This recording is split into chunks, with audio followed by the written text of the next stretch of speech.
There will be no real non-controlled currency in the world. We're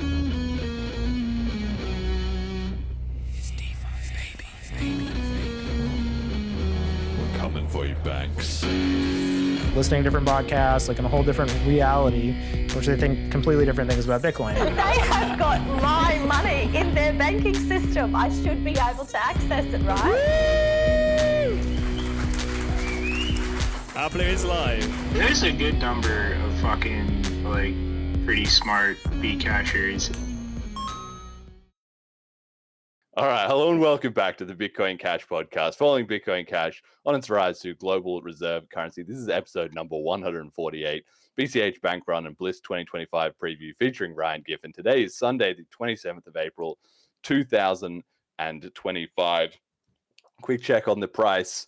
BCH $352 USD for 100 sats, so we're up a little bit there. One BTC sat buys 267.2 BCH sats, we're up slightly, and one ETH buys 511 mega sats. We're also up on the ratio there. Selene 30-day users 1,089, which I believe is an all-time high that we've had on the slides, and the Tokenaut TVL hits 29,170 BCH, also an all-time high. So things are really improving on our adoption metrics. Our guest today, Ryan Giffin, is back for his fifth ever year of annual appearances. He's a co-host of BLISS, a BCH merchant, and also a BCH merchant adopter. Welcome back to the show, Ryan. How are you feeling about BCH? How are we doing these days?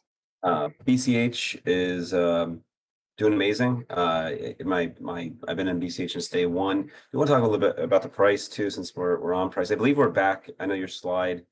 I think it's not the correct one. We're back inside the top 20, closer to a $7 billion market cap, and ahead of Litecoin, which I know we kind of go back and forth and fight with them. But yeah, we had a great week. I saw we ripped up to 380 US.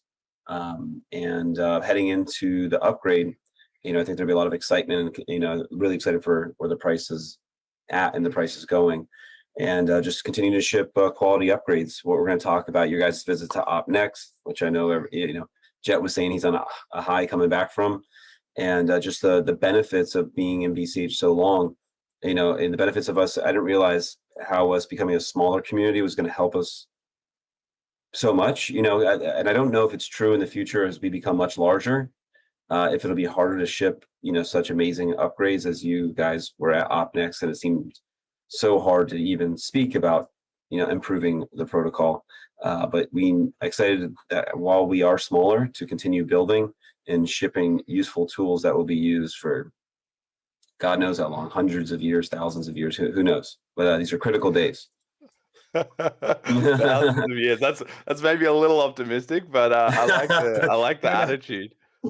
Now, when you were on last year, I was listening to some of that earlier today, and we started out by talking about you trying to onboard people like via your business and having basically a lack of, like, there was BitPay and we sort of have prompt.cash and stuff like that, but we don't really have just a slick company at scale that we can just refer people to who maybe want to put BCH payments into their business, but one, they don't want to fuck around, setting it all up themselves. Like, it needs to be really packaged up and easy because they don't have time for that. They're busy running, their business. And two, they need a support line that they can just get answers really quick, and it needs to be operating at scale, right? For businesses with hundreds or thousands of employees. So we're not talking about like small stuff.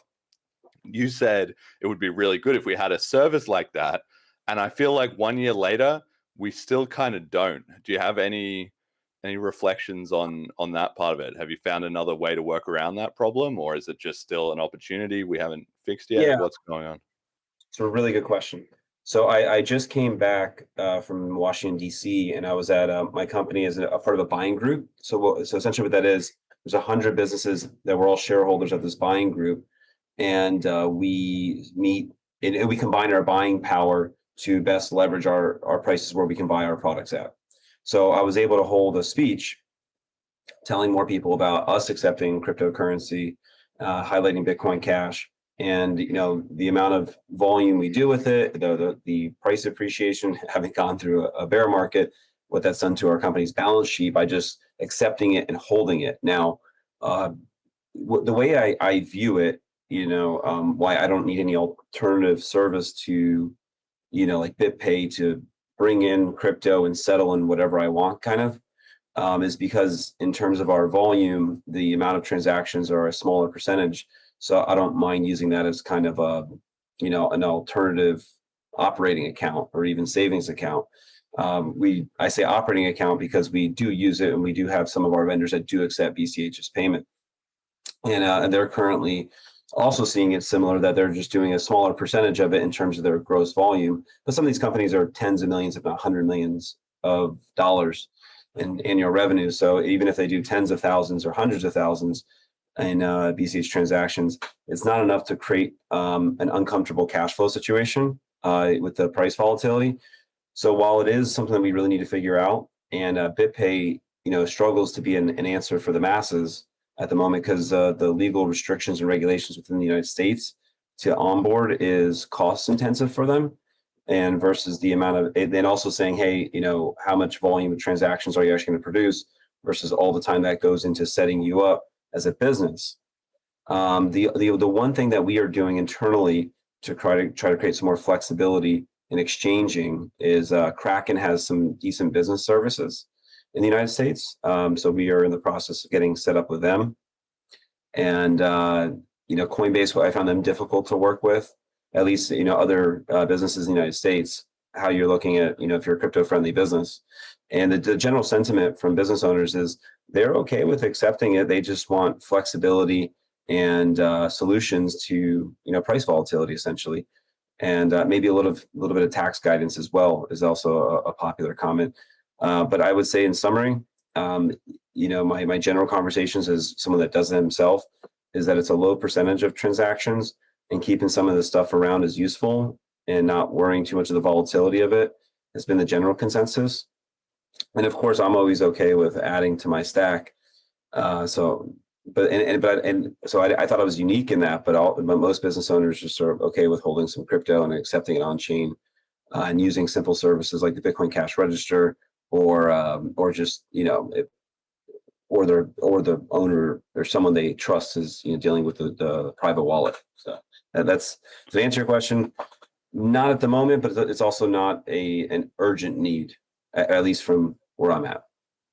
Yeah, well, it's really interesting because, maybe sort of the need for that has popped, but I feel like there's still going to be a huge opportunity for that, because what they don't want, where you said they're okay, it's a small percentage of transactions, so they can kind of just get on board, treat it as a bit of an experiment. But what they don't want is for it to not work, right? If there's any small issues or grief coming out of a small percentage of their transactions, they will just kill that instantly and be like, we don't have time for this, right? Yeah. Which is why the reliability of that is going to be so important. And then as the transaction volume slowly grows, it's going to be more and more important to have somebody that they can talk to find out all the details about tax and about this and about that, right? And that's going to emerge organically, presumably, as the market demands it. And I feel like we're getting to that point, but I just don't know how or where or when the BCH community specifically, because it would be awesome if we had a company that was like BitPay or like Coinbase or whatever, but it was basically BCH only, and they just linked up with everyone in the BCH scene. They knew the main BCH wallets, the main BCH point of sale stuff, Bitcoin Cash register, prompt, and the Paytaka stuff. They were like experts in all those and had communication lines to all those teams. They provided a US-based number or whatever that people could just call, and okay, any time of day or night, I need to talk to someone about Bitcoin Cash. They're going to have the answer. And just like, if we had something like that, I feel like it would be an amazingly successful thing. I just personally don't have time to run it, but somebody's got to do that. There does need to be a need for that. Also, story in my mind, and it's going to take a lot of effort to do it, but just basic integration for some large point of sale services to integrate that in, I think seems logical. So like, for example, the United States, like Toast is a big thing that restaurants use, and I own a restaurant too. So like if I could just, people could just pay me through my one point of sale rather than creating another standard operating procedure when someone does want to pay in crypto, me as a business owner, I would find that like super useful. So I think integration with current popular systems is an effort that someone should take on, and I'd love to take on as my bandwidth in my life could increase. And then but then and then offer like something like BitPay is just like a different standard operating procedure. So you have someone like the guy that owns the Houston Rockets. He also owns a lot of steakhouses and things like that. And I've gone there and eaten and paid in BCH, but it's just a separate. They have it in their company booklet on if someone wants to pay with crypto, you accept it and use BitPay. So it's so there's two ways of that. Like, yes, we need that to offer the ability. But if I'm, what's interesting is someone like Jack Dorsey, who's in this space, the point of sale space, hasn't mastered this yet. So I wonder the challenges faced with trying with integration, because you think that he would do that. Maybe he just is pushing a non-useful coin and finds that cumbersome. Maybe that's stopping him. So maybe that's an opportunity for BCH to slide in. I don't know exactly the answer, but I can just give you a business owner's perspective. But that's where I feel like, for me, the need is obvious, but the tricky part is that I feel like it has to be a BCH only type of effort, right? Like every time the BCH community has been relying on, like, somebody will create the sort of crypto friendly onboarding, like there already are some of those services, but it's not up to the quality that the BCH community needs to break through. So that's the real challenge, is where do we find the resources internally and amongst ourselves to make something like that? And if we, sort of outsource it in quotation marks, like somebody else builds it, it's a guarantee that within 12 months or 3 years or on some time frame, they're going to delist BCH or refuse to add the latest upgrade or not cooperate with the wallet devs or like blah, blah, blah. Like we've seen it so many times, right? That's where I feel like it's not even just that we need a solution for this, because solutions will be created in the whole crypto industry, but we need a BCH specific and optimized one to really stand out. I think what BLISS is, right? Like BLISS is the opportunity to bring together developers and investors. Maybe it's a great topic. I'm hosting a panel, so maybe some of that conversation could have. I find MUSD more interesting as we continue to grow the cash token side, and at least from the volatility perspective and yield products and potential collateralizing of things, and then and also privacy, which down the road.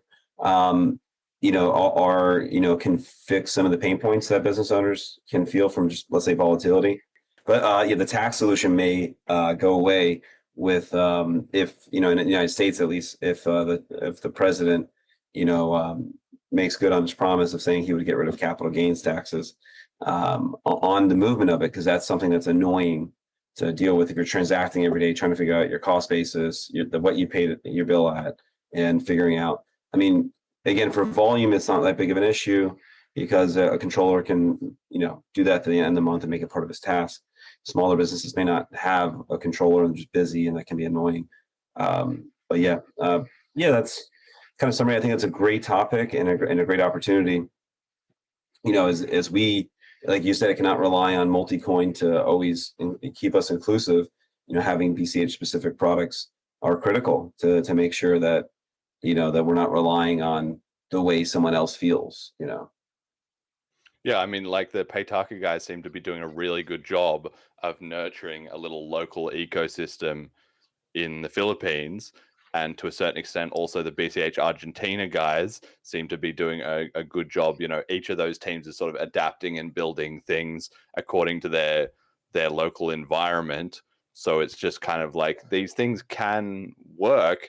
It's just about, you need to have a very dedicated and well-funded group of people in one place that just sticks at it for quite a long time and just goes BCH only.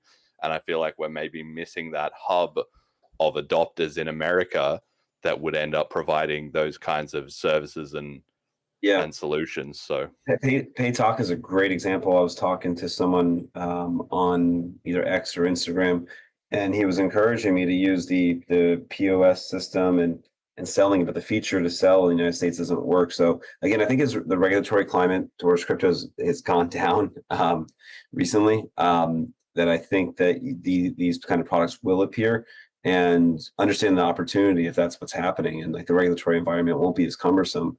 I think not only BCH but everyone else will be racing to offer those services. I assume that it's the regulatory environment that makes it expensive, difficult. The what's the word? The litigation that can occur from things. When you're dealing with money, in terms of SEC type things. That kind of fear lives in the United States pretty strongly. Yeah. And you mentioned MUSD stuff. So I have a slide here that I just took a screenshot earlier today.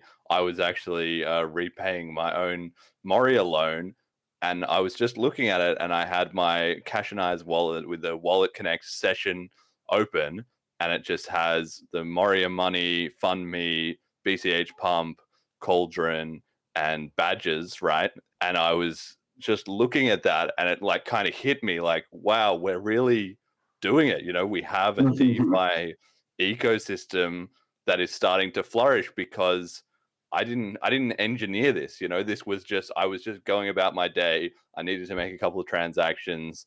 I did, and then I was thinking, wow, the Cash and Eyes wallet didn't even exist 2 years ago.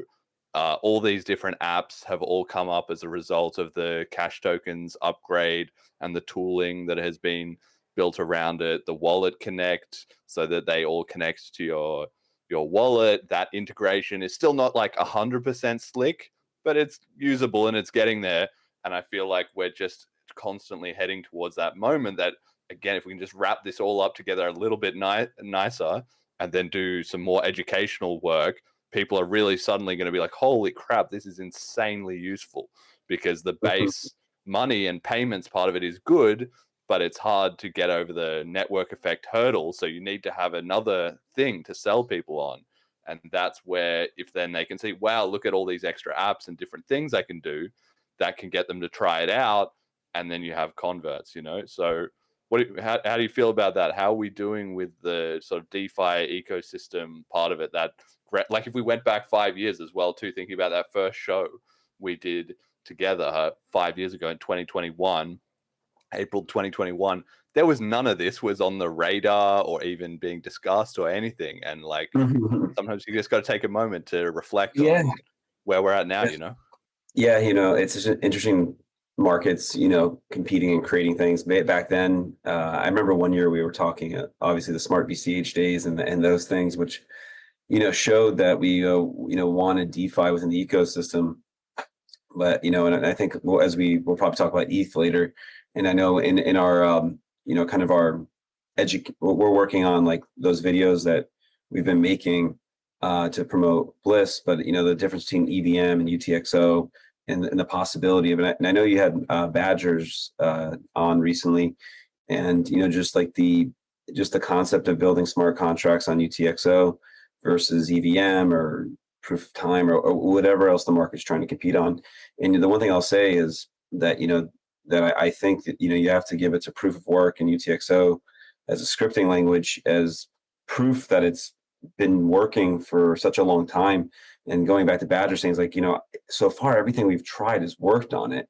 And I think kind of like the pushback on what we're trying to do, I've heard people say things like they're kind of limited, they're smart dumb contracts. Like I've heard some things like that. Obviously VM limits and improving the scripting.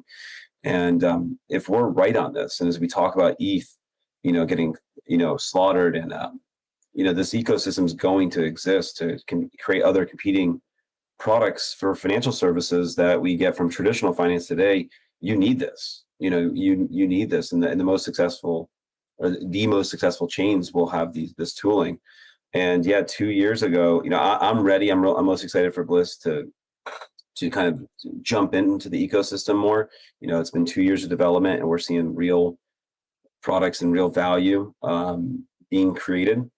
And again, going back to Badgers, like we don't even, everything we're trying to do is like possible, and that's been and I think VM limits will compound on that, and that's why I'm super excited. And again, as I said at the top, we need to ship all these not like we don't have time to wait to do this. As our community grows, because these products are useful, there's gonna be a lot more people, and as we talk about up next, like it's a lot harder to do it the bigger we get, and so time is important, and right now is great time. These are the good Yeah, days. getting those protocol upgrades in early. I mean, it was even just as I was listening to that episode that we did last year, 1 year ago. That was before last year's BLISS, right? We're coming up to this year's BLISS. So that was before last year's BLISS, and it kind of felt like, wow, 12 months ago we hadn't even run like BLISS, it really put things in perspective. Like at that time, BLISS was an innovation in and of itself, Yeah. and we'll talk about running it back this year. But I was just really getting a sense from looking at my own wallet. I was like, it's starting to become real. All the stuff that we've talked about on this show over the years, like, oh, BCH will get there, guys. Just keep grinding, just keep putting in the effort. Like who has stuff like this? Maybe the Ethereum ecosystem, maybe Solana a little bit, but none of the other UTXO chains have anything even close to this that I'm aware of. BTC certainly doesn't, LTC doesn't, XMR basically couldn't. It wouldn't work with their stuff. Dash, no, BSV or XCC basically like dead. Like between all these different options, I feel like, it's like a seedling, when you have a little seedling and it's starting to grow in a little pot or something like that. I feel like we're holding it. We're the ones who've got it, It's been so much work once you think about how much technology, the protocol upgrades, the libraries, the wallets, the actual apps themselves, like even the oracles and the supporting pieces of infrastructure you need to get this, and we've got it. So I'm just beyond excited seeing it come And around. shout out to the BCH community. A lot of people that are watching are going to watch this. A lot of people, it reminds me of an old saying, let's say doing startup companies and stuff. A lot of people overestimate what they can do in a year, but underestimate what they can accomplish in a decade. And this is just, the patience element of it. And is that the market really doesn't have, we're still not at adoption. And what was interesting, I was at this conference that I hosted, using cryptocurrency, Bitcoin Cash in your business, and the CEO of our buying group said, he feels like we're ahead on crypto, and he says I think he thinks we are catching up to AI, and I view that almost like a little bit sadly, because crypto's been around for I feel like crypto's been a bigger conversation longer than AI is. Maybe AI, I just wasn't in those communities as they were trying to build what they're building now. But now, people use AI daily in their life. So maybe I'm off in that, but I that day is going to come, and it's hard. Because that day's not here. Every day you have to compete to create the products is going to be the chain that is going to be the chains that are going to be the most useful. So I'm not an expert in AI, or I wasn't in those development communities. Maybe they've been working on it for longer. Maybe I could be wrong, but I feel like I wish crypto was there, and I feel like it's been around for a long time. And we've been working on it for a long time, but and I don't necessarily view that we're early. I feel like we need to be involved in crypto. I think all business owners should. If I was building a business in the mid 90s, hopefully I was doing something around or integrating my business with the internet. And I feel like business owners today should think of crypto similarly. Are you going to wait for the internet to happen and then jump on it? That may work for people, but you're missing a huge opportunity to the things that you can get access to by being close to these ecosystems.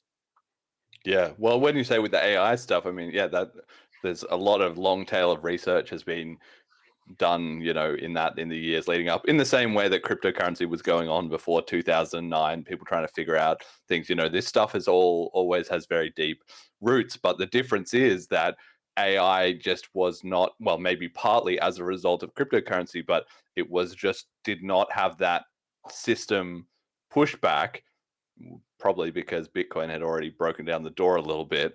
And so once ChatGPT came out and it was like sort of useful and it started going viral, it didn't stop. That's why the whole block size war thing was such a big deal. And people to this day still don't really get it. That Yeah. the way that everybody just uses AI and it just suddenly became part of life over maybe a two-year time span. It just became everyday commonplace, and all laws and regulations and whatever, and politicians just need to adapt to it and go forward with it. Like, that was the opportunity that Bitcoin had 2015 to 2017, and it all got like squandered. But we could have been in a world where half the world was using, Bitcoin by 2019 or by 2021 if things had worked out differently. Of course they didn't, and that's all history, and that just goes to show that maybe Bitcoin was fighting in a different time period where there was more resources available from the invested interest to try and suppress it, right? Right. But we right. will So in the 100% future agree. be through that.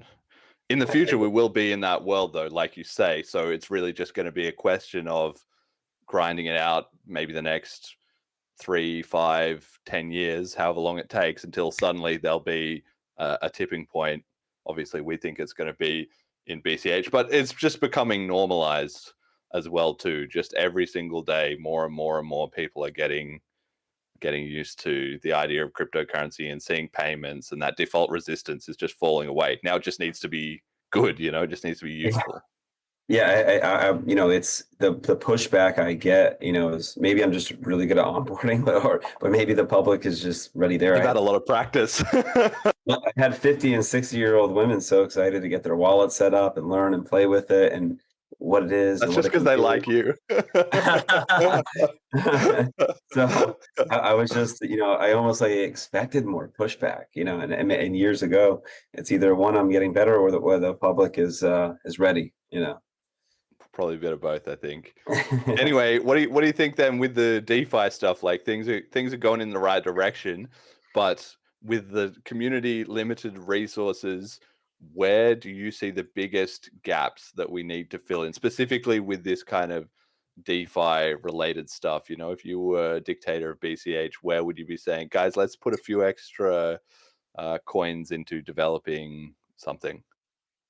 I've been doing a lot of thinking on that, and I kind of threw out on X, like, what are your favorite cash tokens? And I've been trying to think of myself again. There's from an individual basis, or like I think about a lot of things in regards to my business. And obviously, like the BLISS ticket is something that I've been reflecting more on as I've been thinking about how can cash tokens be useful in my life. I think the future reward systems that BLISS ticket holders can receive is a good way to kind of really grab an ecosystem. So I think I think that's something that I should think more about from my business perspective. Is I have this crazy idea, and tell me what you think about it. I want to private label equipment and call it like Bitcoin Cash refrigeration, and have the logo be the blue bee, and inside like create a QR code where if you scan that, connects to a wallet and accesses some kind of, like, my company's called Commercial Kitchen Stop NFT, that now I can give these people rewards or airdrop them things or do things like that to kind of grab your ecosystem through non-fungible tokens. That's not what I think maybe the community is missing. I think maybe the business owners can think about how to use these products and tools. Just curious what you think about that idea. Am I off the wall, or is that no? I mean, this is exactly what we should be doing. Is the product ideas which are coming from the businesses who are essentially the product and sales arm of the BCH community should be then feeding into what the devs are building, right? There's no point like building in the other direction. It needs to be, okay, we need this and we'll build this. So in the way that the BLISS Velmas that we have are driving us to integrate, for instance, Wallet Connect into, and cash tokens as well, obviously into Selene and into all the other wallets and so forth. And I feel like there will be just a few more of those NFT projects. And then if you want to do something like that, at a certain point, it's going to be simple because nothing new will need to be built. Once you have the basics of issuing a cash token, sending it around the network to different people, maybe attaching some extra utility, ability to do airdrops to those same things, or to like track those people or have them issued back and forth for refunds. These are just like the basic tools, and we already have some of that in the sense, like we have cash token studio to create them, but it's still kind of like pretty difficult, you know. It's still a pain. There's different little, you got to set up that little auth guard key and whatever. So with a bit more iteration, that will get to the point where that's just easy. It's a form. You just type in, I want exactly this. You tick a couple boxes, you hit submit, and then bang, it just sends back to your wallet. Here's your initial tokens, and however you want to do, you can do with it, right? If you know what I'm saying. So like it will go from custom built websites to here's a WordPress thing, drag and drop a few things, and okay, it's not the world's most flexible or greatest ever website, but it does mostly what you want for 70% of people. And I feel like that's the same transition that we got to go through with the cash tokens and the NFT and the fungible token tooling that we have. But we're not going to know what are going to be those basic building blocks that people are going to need unless people like you are talking about, well, this is what I want. And so even what you just described, being able to issue cash tokens to a physical object and then track them, send them airdrops. What else? Yeah, well, one. So I'm going to do that over the next 6 months, and and again, community feedback on it's helpful. And I was thinking about like offering the equipment in like funding, because the requirement for me to private label and brand Bitcoin Cash equipment, I need to buy a container load of it. And I was thinking about, and try to get more people from the outside. Hey, if you need equipment, maybe do like a FundMe.cash, and you can get your equipment at cost if you're helping with the initial first order, which will be very large. And then, so just using the ecosystem tools. So again, I throw that idea around. I wanted to talk about it more at BLISS and see who could help me set up this idea and, get BCH branding into all the businesses around here and get business owners with wallets using cash tokens. So that's an idea I'll bring to BLISS and talk to some different developers there. In terms of tokenizing, I think, as I was reflecting more on DeFi ecosystems, yeah, I think that the market, you said it correctly, the market needs to tell them what would be more useful. And the best thing I could say is that I don't think any coins are doing extremely great. I think from the perspective that I think the best thing that we've got out of DeFi so far is just memes, and I think there's a lot more there.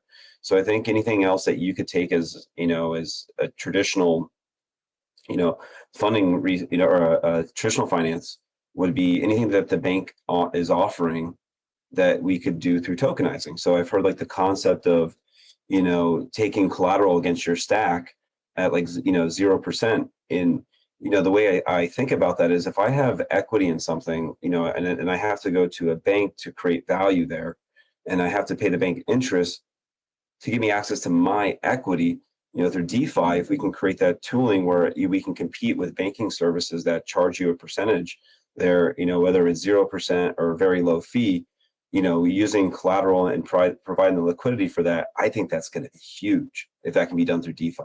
And I know those conversations have happened, and I want to pick them up more at BLISS too. That's why I think it's so important to be at BLISS, because there's nothing like real time speaking to real people, telling them your needs. And if you're listening to this, and if you feel like you can provide feedback to that, that's the way things I think are valuable. And the loan market's a massive market for business owners to continue growing. And do you know anything else about that? I've seen some of those conversations in Reddit forums. Well, there's been a bit of the Moria Yeah. is working. We have the V0, and I think that's absolutely huge because Marcelo was talking in the Selene Telegram about this as well too, right? Where he's onboarding people in Argentina and things are going really well. Sort of they've been using Selene. We've ironed out a lot of the initial, the bugs and stuff like that over time. So things are going well there. And now what's catching people's attention is they still need some kind of USD hedge or coin or something, because especially in Argentina, they're just in that context where their local currency is going to shit. People already have a whole black market of USD. And so people are already looking for that. They're already looking for whether it's Tether or Binance or whatever, some different ways around the system. And so they're very open-minded to the concepts of BCH and cryptocurrency and everything, but they need that USD element to it, and it also ties in well with the loans, and that's why we have Moria are just killing it in terms of you can already do that. You can already go on chain. You can already put your BCH stack up as collateral. You mint a bunch of MUSD. The peg has been pretty good. Hasn't been perfect, but it's been pretty good even through some pretty substantial volatility. The liquidity has been building up on Cauldron, right? There's a lot of these pieces are starting to come together, but I think we've still got a ways to go in terms of they're dropping their V1 at the network upgrade, so probably either at BLISS or maybe the day or two after. Hopefully they're going to sunset their initial experiment. They'll have the V1 with the learnings that they've done from that. And just as I was playing around with it today, I was thinking this is really good, and it is really good, but it's still like just needs a little more UI refinement, I feel like, because I have to click around these different screens. I have to know all the details of all this different stuff. It's not like you give someone Selene and then we just have a button that's like mint me USD or lock to USD or anything. We don't have that yet. We will. And it's good because last year, on the episode last year, we were talking about cash tokens. Selene now has cash tokens. So I feel like 1 year later, we've delivered that. And then the 1 year from now is going to be a lot better integrating some of those elements, because it does need to get down to just 1 or 2 clicks presented in your wallet with educational resources there. So, because right now you're trying to aggregate too much stuff, it's hard enough to onboard somebody and then they say, what about this? And then you say, well, you've got to go off to this other project. They say, what is that? There's not really that much explanation of what that is or how it's related or how to use it all together, how to wallet connect from this to that and mint this. And like, it's all just very, very confusing. So if we can simplify both the UI and the pitch, the explanation and the education around it, I think like that's basically what you're asking for, as far as I can tell. Yeah. So Mariah is likely to be the liquidity pool of that, and how those contracts are built. And I just pulled up on my screen here, as I know it is a massive thing. And Tether, we always got to be careful with, but Tether is $150 billion market cap, and USDC is $62 billion. So it obviously is a huge. BCH is like 7. Right. Think about that. BCH is 7. Even USDC 62 billion. Yeah. So these are massive market opportunities we're stepping into, and I think the UI is everything, right? Like we're in a very building technical space. We have a lot of smart technical people, but we got to have products that are competitive with traditional finance. And we can talk about the slowing down, but back like Zelling and Venmoing are like, so like people compare crypto transactions to now, like we were so ahead of that, but like now we got these products we got to catch up to in terms of, but it'll probably be even easier because like God, going through underwriting for loans and things like that and doing things like that is such a pain too. If you could pull out a line of credit against your equity for $20,000 with 2 buttons, like, oh my God, that's killer. That is it rather than, I'm acquiring a business right now where, using a line of credit to have extra liquidity. It's a month, that's a huge market opportunity. If there could be products like that could be delivered within less than a month, or whatever it is. Should be 5 minutes or less. You got the BCH, 2 taps, bam, there you go. You got your MUSD. Yeah, and it should simplify things through smart contracting and public ledgers and things like that. Should make all that underwriting bullcrap that we deal with today in finance. And that's why, and again, that's why crypto is the future. Like these things are coming, and it's going to trump what we use today. So. And it's important we have it, and again, it's important to see it's growing, and only 2 years in. I think BLISS, again, I know I'm shouting, it's a big thing that we've worked very hard on, but it's such an important event to make sure that we push innovation further.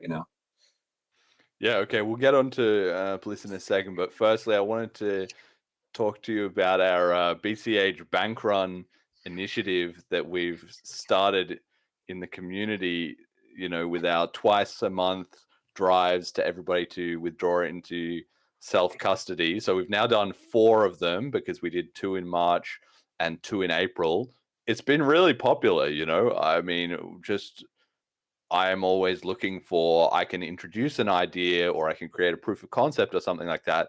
But you kind of need to see some organic traction to know you're on the right track. Like if people like the crap version, they're going to really like the good version, you know? Whereas if people don't like the crap version, maybe a good version is not gonna help. You know, there's enough, especially in BCH, there's enough people that are forward thinking and kind of pro innovation that if you can pitch them something and they're kind of like, yeah, I don't know, you kind of are already onto a loser maybe. But we've done it now 4 times. The third time, Poloniex closed off BCH for quote unquote maintenance, which was maybe just coincidental. You know, we can never know. We're not necessarily going to know if we're causing the exchange's problems, but we can just watch. And then the 4th time, so this most recent one at the in the 15th of April, Kraken was actually unable to fill Molecular's withdrawal. He had bought some BCH and he wanted to withdraw it as part of the bank run, and they said we had a technical issue with the blockchain unable to process, which is complete nonsense. BCH was completely fine, and they were not able to honor his withdrawal. So that also, it could just be a coincidence, but that really struck me. You know, it was like literally right on the same day he was trying to withdraw his bank run coins, and he couldn't get them. So this pool of BCH that is available for on-chain funds, that's all, of course, going to be short sold. The exchanges are going to, you know, sell that off and speculate on the price going down, or maybe they're fractional reserved on their other coins, so they sell off some of the BCH to, you know, fill a gap somewhere else. And it's just up to us that if we can do a big enough bank run, especially if we're constantly making it consistent, then the exchanges are going to have to sell off their other coins to get the on-chain BCH to fill the demand. Like, how have you been seeing the BCH bank runs playing out? Yeah, Are we going to blow up an exchange eventually? this is, you know, Jeremy, you've had a lot of good ideas over the years. This is probably one of my favorites. I think is, you know, my ultimate goal would be see the exchanges, you know, show, well, some show, you know, proof of reserves for other coins, and make sure BCH is in that class, that they're proving the reserves of it, or else, you know, we shouldn't support those exchanges. You shouldn't buy your crypto. You got to get your crypto somewhere, right? Best way is to accept it. But if you can't just accept it and you want more of it, you got to go to an exchange. So I think 100%. I don't, you know, they're obviously, like what you said, they're taking your money. They're not holding the coin that you think you're holding, and it's pushing the price of what you think may have more value for you down. It's working against you. So this is why I thought, you know, it was such a great idea. It's like, let's continue just to promote this self-custody to people, because if you're just a fringe, you know, BCH holder, you know, you bought it because you heard something you liked about it, or thought, or wanted to speculate on it, but just getting them into the culture of self-custody, one of the most important things about crypto. So bringing your BCH home. I love the meme. I love the name of it. Is really important to do, and I don't know any other way to do. I think it's the best way to do it, to promote that culture and hold the exchanges, you know, accountable to keep BCH around, so they don't hurt the price. And do you think we're going to see more of this? It would be logical, right? Because I'm excited also. Not only did we get organic traction on the community side, but we've also got a response on the exchange side, right? It's not, Yeah. I was not thinking, okay, the first time we do this, we're going to cause problems. But if we do it regularly, which is enforcing that culture of self-custody, then it kind of adds up. It escalates over time. You know, maybe initially there's some sort of leeway in the pool of BCH that's available, but a couple of times we do the bank run, that kind of shrinks, and then it starts to get like down to the wire until there's a critical tipping point, right? So I'm super enthused about the fact that we've only done it 4 times. This has only been 2 months, and maybe it doesn't have to be much. Maybe we've already seen a little crack there, you know, and then it's just like, now you just put a lever in and start Yeah. start adding some pressure, you know. So I think you're 100% right that it's it's affecting the exchanges. I believe, or I don't know. You haven't said like for sure, but I think rather than blowing up an exchange is likely to hurt another coin. You know, if they're saying, okay, this coin we have to keep more of around. We still want to run our game that we're doing, whatever fractional game we're playing. BCH is not the coin to do that with. You know, so I think it may be, and they'll pick on another one, and if other communities cannot smart up enough to realize what is happening to them, they'll pay the price, and it just won't be BCH. Can we blowing up an exchange? I think, even though we've seen a lot blow up over the years, I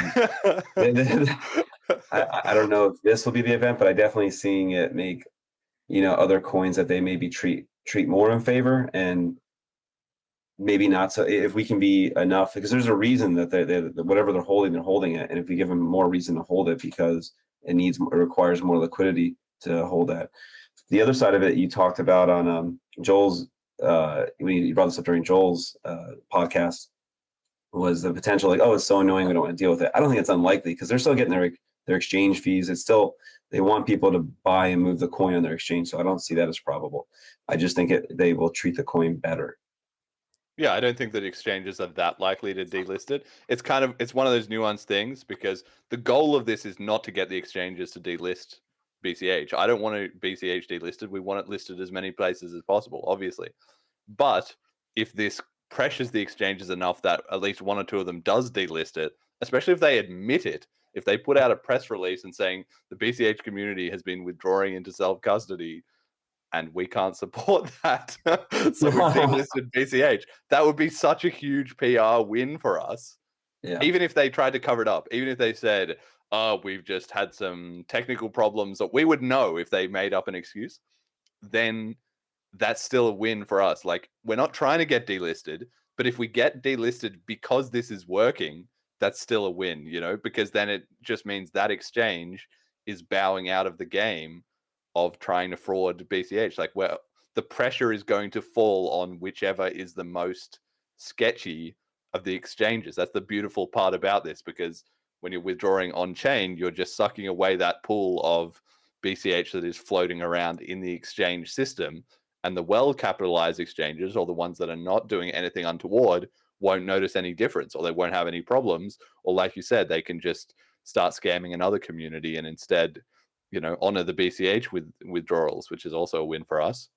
Yeah. But if it'll be the one at the end of the tail that is the one that has the problems. And if they announce that they're delisting BCH, if we can find some link to the bank runs, then that's so I'm not trying to get us delisted, but if we get delisted because the bank run is working, I'm more than okay with that. Basically. But the ideal case is that we don't get delisted at all, and instead just the price goes up, which might also happen as a result of that, right? Because if it's just not as much BCH, people are just going to be scrambling to get it.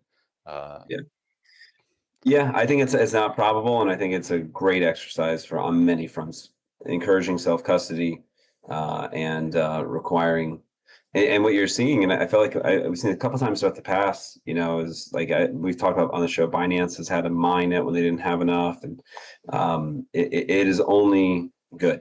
And like I said, even if some low liquidity exchange, did not want to make good on deposits, well, maybe that's somewhere you don't want to, like, if it's a bank, I don't want to bank there, like it's only positive.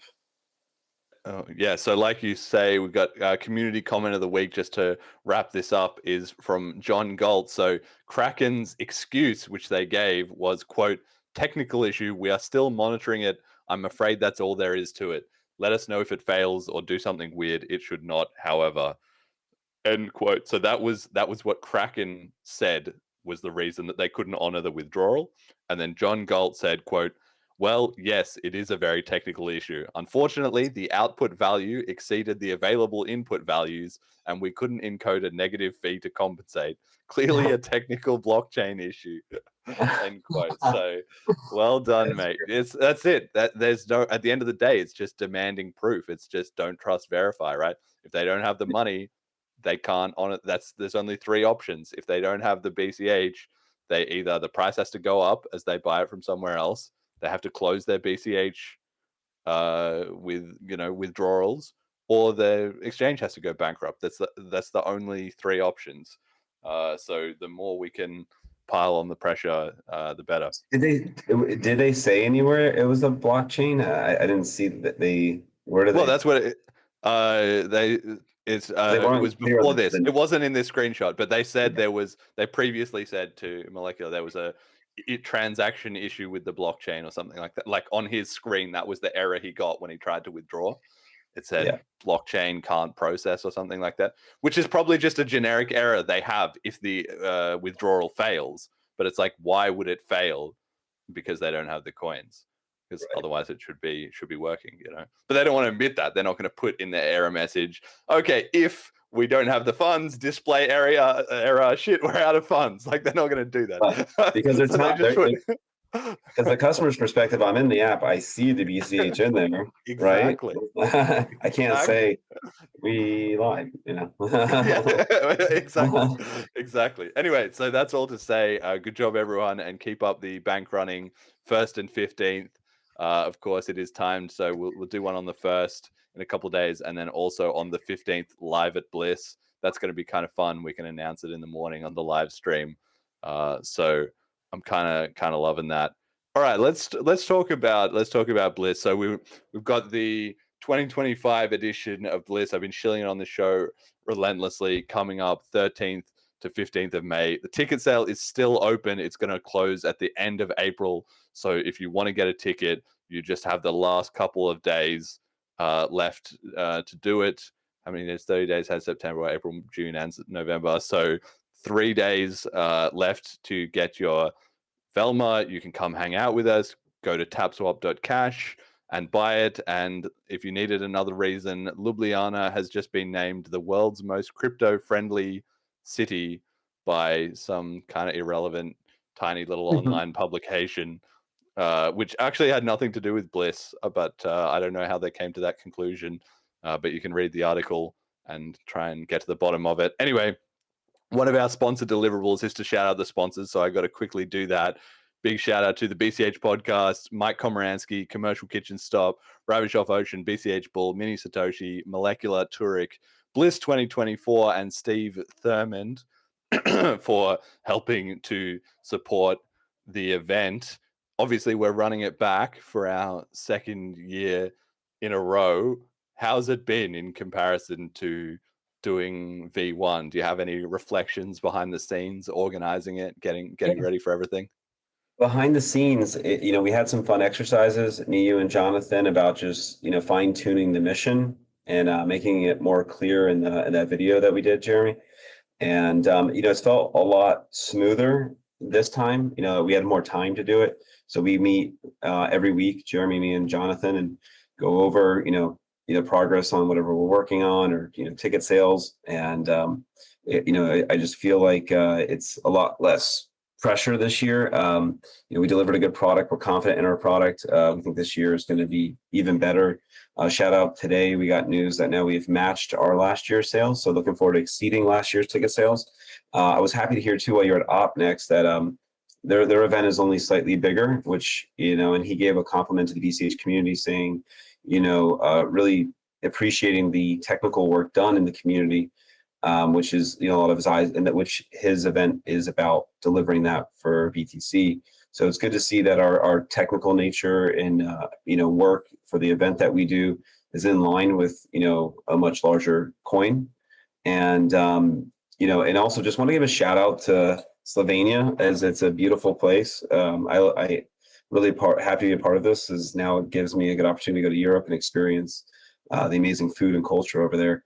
So if you're on the fence about doing it, if you want to learn, if you're vested in BCH, you should be there. You should know what's going on and add to the conversation to help improve your coin's value, because that's what this event is about. Is really, as we've talked about before, these products are what derives its future value and making it more usable.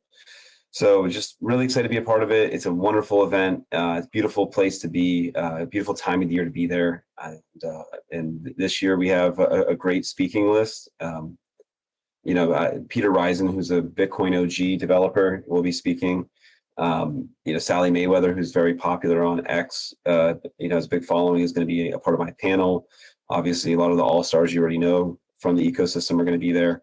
And we continue to grow and really just can't wait. I leave a little bit early. I'm leaving on May 7th to go to Europe and get us all set up over there. Yeah, amazing. I mean, that was really interesting as well for me being at ObNext. We'll talk about that in a minute, but going to another conference of kind of, similar size, similar vibe, to have a look at how they'd organize things. And one thing that really stood out to me, I think, was they have the technical talks, just like we do. They have the panels, like we do. They have people chatting in the corridors. They have beers afterwards. That was all kind of the same. But what they didn't have, or roughly equivalent, what they didn't have was the kind of showing off the projects, like on the open house section. And they didn't have people checking in with their NFTs. I feel like a little bit more of that hands-on element is where BCH is really starting to thrive and prove the merits of what we're doing, because we're actually dog fooding. We're using our own products live to run the event. So I think that was really struck me as a big differentiating factor, and I expect that, well, we may or may not see some of those guys come to BLISS this year, but if not, I'm expecting by next year, certainly the BCH hype and momentum will be enough that I think we'll get a couple of BTC guys to come in attendance. And I think if I had to predict, that is what they would first be struck by. Like, wait a second, these guys are actually doing it. They're not just talking. This is not all just hype, that you can pay with it for BTC. Like, even like ObNext, like I didn't pay for my ticket in BTC. I actually got some BTC so that I could pay my ticket, but then that wasn't even an option on the website. It was like pay with credit card or contact us to pay in BTC. I didn't want to have to go out of my way to contact them. Like, they just didn't have it by default, right? So I think you have the value is always similar in terms of meeting people face to face as well too. Like you say, I think if you're getting seriously involved in BCH, or you're putting a significant amount of money into BCH, if you're making a pretty big bet on it, you just really want to try and find a way to get to something like this, because meeting so many of the people who are so heavily involved will increase your confidence. But whether or not you had, a strong confidence, that will let you see it happening for real. Like, you'll be able to talk to the people, get any questions you have answered, and just make a lot of contacts in the industry. I'm hoping that it's going to be just increasingly important every year as things go by, because of so many of the connections that are made there end up being what produces, projects that crop up 3 months, 6 months, a year later, because people have those connections, and people trust, honestly, people that they've met face to face a lot more, right? So that's just hard to overstate, I think, how much value you can get out of that. Plus, it's also just fun. Yeah, and just adding to what you said, some people, this year if you really want to come to, and you find tap swap a little difficult, like, we'll work with you, but like that's not, this is really to the core, and every ticket has been purchased through the online marketplace, tap swap, and like it's possible, so it's very strange that they didn't make it a BTC form of payment over there. And we want to work with people. We want people that want to come, of course, but also we want to live the community to its core. We want to live what we speak. This is the world that we want, and we'll work with you. We'll teach you how to do these things. We're going to make the I think next year I don't know, overpromise yet, but be able to buy the NFT from the website, not go to the marketplace and things like that. And we need to do these things. We need to make delivering, doing business in BCH as easy as possible. And this is a good way for us to do and learn it. And any struggles that, potential ticket buyers have is good feedback for us to improve our product, So it's, we're serious about this. It's, if you're just like, use a credit card and show up, it's not the nature of what we're trying to accomplish. But if anyone in the audience is considering going and maybe not as crypto savvy yet, a little bit more on the outside, but wants to be a part of it, we'll work with you, help you get your NFT and your ticket and come and have a good time. And then we'll teach you so next year you're a pro at it. Yeah, exactly. And like you say, I think every year we're just going to iterate on that and make it easier and easier with Wallet Connect, with buying the NFTs, with the marketplace, with the way, you know, check-in works, all those things. We're just slowly building up those reps, because it's like any kind of muscle or process, you know, if you don't use it, it goes to waste, right? Use it or lose it. And so I really like that we are pushing things in that way, and we're also via BLISS kind of learning a lesson in education as well to the broader community. Because if somebody wants to come to BLISS, the first question is, why would I go to that instead of any of the other cryptocurrency conferences? So then that has a whole range of questions that they need to understand, like, what is our event about? Why is it different? Why is it just focused on BCH? Why is that different to some other conference that they could go to? You know, why do we have the upgrade there? What's involved with the upgrade, et cetera, et cetera? There's so many additional elements to it. And this year, I think we've done a reasonable job of putting out those new videos that we made. They've been very popular. I think we've released what, 2, and we have another couple kind of in the works that, you know, by this point maybe we are or aren't going to get around to them before the conference actually comes off. But I feel like those have been really successful, and probably next year that's something that we can double down on, I think, and do even better. But the value for that I found so high, because not only does it attract people and get people interested in the event, but it teaches them something along the way. And a lot of people see that stuff and get interested in it, even if they don't come to BLISS. So it kind of serves that dual function of advertising BLISS and also getting the right information into the conversation, which is just so hard to do, you know, around all these things, like you say, about the difference between UTXO and account chains, or how BCH upgrades, or, you know, there's so many avenues that we can take on that. I wonder if you had any reflections about our I was so marketing. I was so excited about, you know, I love the videos that you've made, and I was, you know, happy to be a part of scripting the last one that came out. But we definitely have a list of other things that we just want to continue to feed out that will be BLISS branded. But, you know, it works both ways. It's helping educate people on what's going on in BCH, and, you know, and it's branded towards BLISS, and then you can, you know, come to the event to be a part of it, to learn more. And I really like that we just made it clear on like what to expect at BLISS, rather than just like, hey, it's a BCH event, but like why we do what we do. You know, it's not just to get people excited about it. It's we're there to build, you know, and so we have a long list that we need to get focused on. Right now we're down the wire, last things, printing this, doing all that.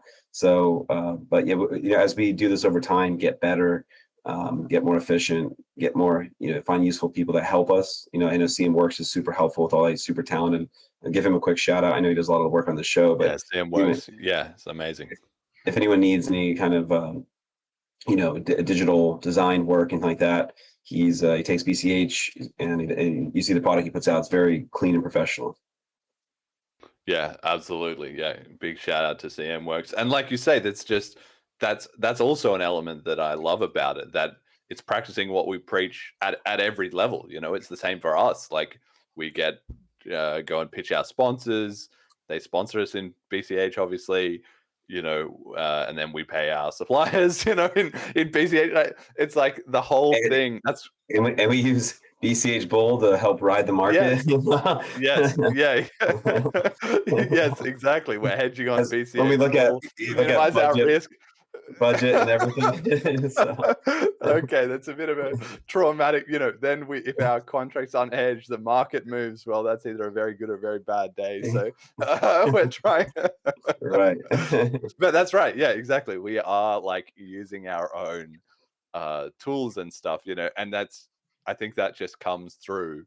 That just speaks volumes, because again, being at OpNext, you know, it's kind of like, well, if I'm not even paying Bitcoin, you know, to go to this event, like, behind the scenes, are they stacking sats? Are they transacting? Like, what's going on? It just really feels like, you know, maybe for, you know, other industries, other events, other things, like, that's ultimately where you win a competitive edge, is if you're doing what you say you should be doing, if those two things are in alignment, then that's going to compound on itself, because people can just see that you're practicing what you're preaching. So it just comes off as authentic, and all those tools around it too, the tools to sell the NFTs and so forth, that all takes a long time to build up. That doesn't happen quickly or easily.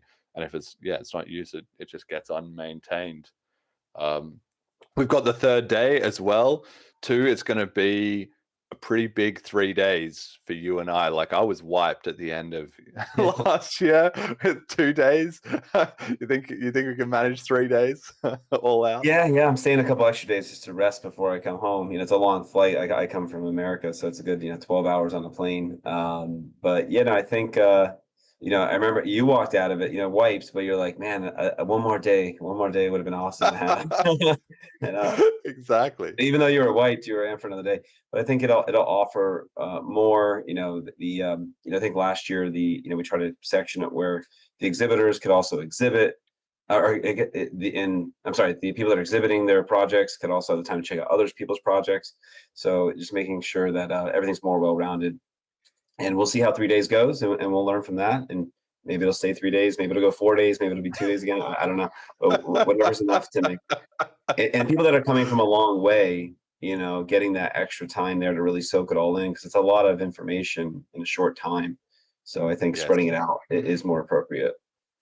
Yes, I mean, when you say 4 days, I mean, I think when I look around the industry, a lot of things are sort of 2 days, 3 days. I felt like 3 days was kind of essential. When you say 4 days, I kind of feel like, ooh, if you make it 4, it may as well be 5. We're kind of get to the point where it's just like a week long BCH like bonanza. Maybe that's what we'll get to eventually. But and stay tuned. We're working on a couple surprises, hopefully call-ins, things like that. So stay tuned. Well, we have most of it built out. We're working on some extra little surprises on the side. So there'll be some cool raffles going on too. No more surprises. No. Shush. All right. He's gone too far now. We got to shut him down. He's too... So we'll see. We got to leave something. We got to leave something to surprise people. Be there, basically. That'll be the best way to be involved and get a full experience of BLISS. Now I forgot what I was going to say next. But anyway, that's it. Again, big shout out, thank you to all our sponsors. You've got a last chance, a couple of days of tickets left if you want to grab a Velma on TapSwap, and looking forward to seeing everyone there in person. And basically, if you see me in person and I haven't met you in person before, or even if I have and you've like changed your haircut or like wearing a different outfit or something like that, I may or may not recognize you. So just a warning to everyone. I meet a lot of people there in a short amount of time, and I don't always know you as well, people that I've talked to online or whatever. It's always kind of hard. That's what I was going to say. What about the upgrade? We're going to be doing the VM limits upgrade. Any thoughts on that in terms of, I mean, it's all just locked in. It's all just like last year it was smooth with Abla, basically run it back there. And I think we're going to be doing a lot of chat about the 2026 potential upgrades as well too. Yeah. There's, VM limits. I think your video lined it out well. I think a lot of people and conversations out there, a lot of interest will be on privacy. And the ability to do that with the VM limits. So I think that's really big for BCH. And then 2026, I know there's a lot of proposals and chips and people talking about block time changes. So that conversation and what may lead the market is going to take place. And if you care, be a part of the conversation. And if you can't come, we're going to have streaming too. Give your feedback. And as the community is smaller these days, your feedback means more. So I'd be really excited to see who is excited to work on the new capabilities of VM limits, and making there's probably companies already planning to do things, but I think we're locked in for this year. So 2026, what's it going to be? And briefly, I do want to talk about the block time, because again, I had that conversation before, and if anyone in the comments sees this later that has any feedback, it's becoming a very popular conversation now. It seems optimistic to speed up the block times to settle what the negative. There are a lot of positives are obviously associated with that. Just waiting on average 10 minutes to do a transaction, even though we have zero conf, which I've never had one issue with. I've been using BCH for 8 years, however many years now. I'm really excited to hear more about that conversation, as it's recently become a popular conversation. That'll probably be a part of some of the panel conversations too, but curious if you've heard any negative feedback towards faster block times. Well, I mean, that's the thing. I think it's an idea that people need to sit with a while, because I was not initially that enthused about it. And I think I even have a FAQ on my site about will BCH shorten the block time that I probably need to update with, this is under discussion and here's where you can find out more about the latest thinking, because I feel like even though I'm now actually quite sort of in favor of it, subject, I'm not saying that I would approve it instantly, but I like the idea. It just needs to work through the engineering of it and make sure there's no problems, but the concept I think is a good one, because like you say, the zero conf, that's always been the kind of BCH answer, is like, well, the block time doesn't really matter too much, because if you have the zero conf integrated ecosystem, then everything basically just works, which it does within BCH. But I think we're increasingly able to accept the reality that BCH is still a small coin and everybody's not within BCH. So logically, if we want to attract people into it, especially all this different payment providers, the exchanges, different services that are not going to integrate zero conf, it doesn't matter how much we educate them and explain to them, they're just used to confirmations. That's how all of crypto works, and BCH is slow in quotation marks in that regard, right? Maybe BTC can get away with it because they're big enough that everyone has to just suffer through it, although they don't, which is why they're increasingly just migrated to alternatives. But the benefits not only come from the quicker time, which is also more reliable. Like a 10-minute block time means a 17-minute average wait, because it might be a 45-minute block and you just happen to fall unluckily in the start of it, right? So a 10-minute block with a 17-minute wait, that's a long time, and if you just cut that down to 1 minute, which is then a 1.7 minute wait on average, that's still under 2 minutes. That's like competitive with Litecoin, with Dogecoin, with a lot of these other services. And because you have a smaller sampling window, you're less like if you get two far apart spaced blocks in a row on BCH, you're just screwed. At that point, you're like, okay, I'm waiting for my exchange deposit. I'm going to just check back on this in the morning or something like that, right? But if you have two longer blocks, longer gaps, but it's reduced 10x, it's still not way outside the realms of like, okay, this is kind of a hassle, but I can deal with it. But on the negative side, I think the things that people need to be worried about are the biggest obstacle in my mind, which I think a lot of people have, is that it feels like something you shouldn't change trivially. Because in my mind, there's kind of like 21 million is kind of a founding principle of Bitcoin. So you don't want to change that, right? And then like SHA-256, proof of work, you just don't want to change those things.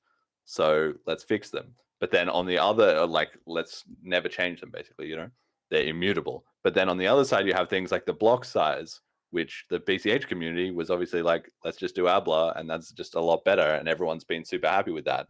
But for the BTC guys, that's still like a sacred cow, like that can never be touched, or, whatever copy arguments they make around that, right? So it's really a question of, does 10-minute block time fall on the thing that it needs to be fixed forever, or should it be adjustable, like the block size, or like the difficulty as well? It's like the difficulty changes, and that's just automated into an algorithm. There was not some sacred 2016 blocks that we always needed to do difficulty. We just made it every single block, and it was a lot better, and everybody loves it.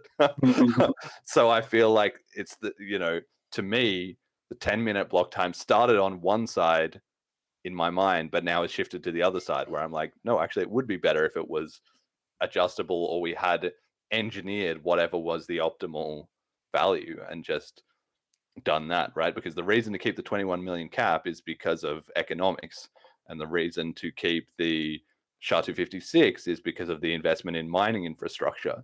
But there's not actually a reason, as far as I know, that 10 minutes is like some perfect value. It's just a trade-off between, on the short time, if you make blocks too short, then you get increasing amounts of orphans because blocks take time to propagate on the network.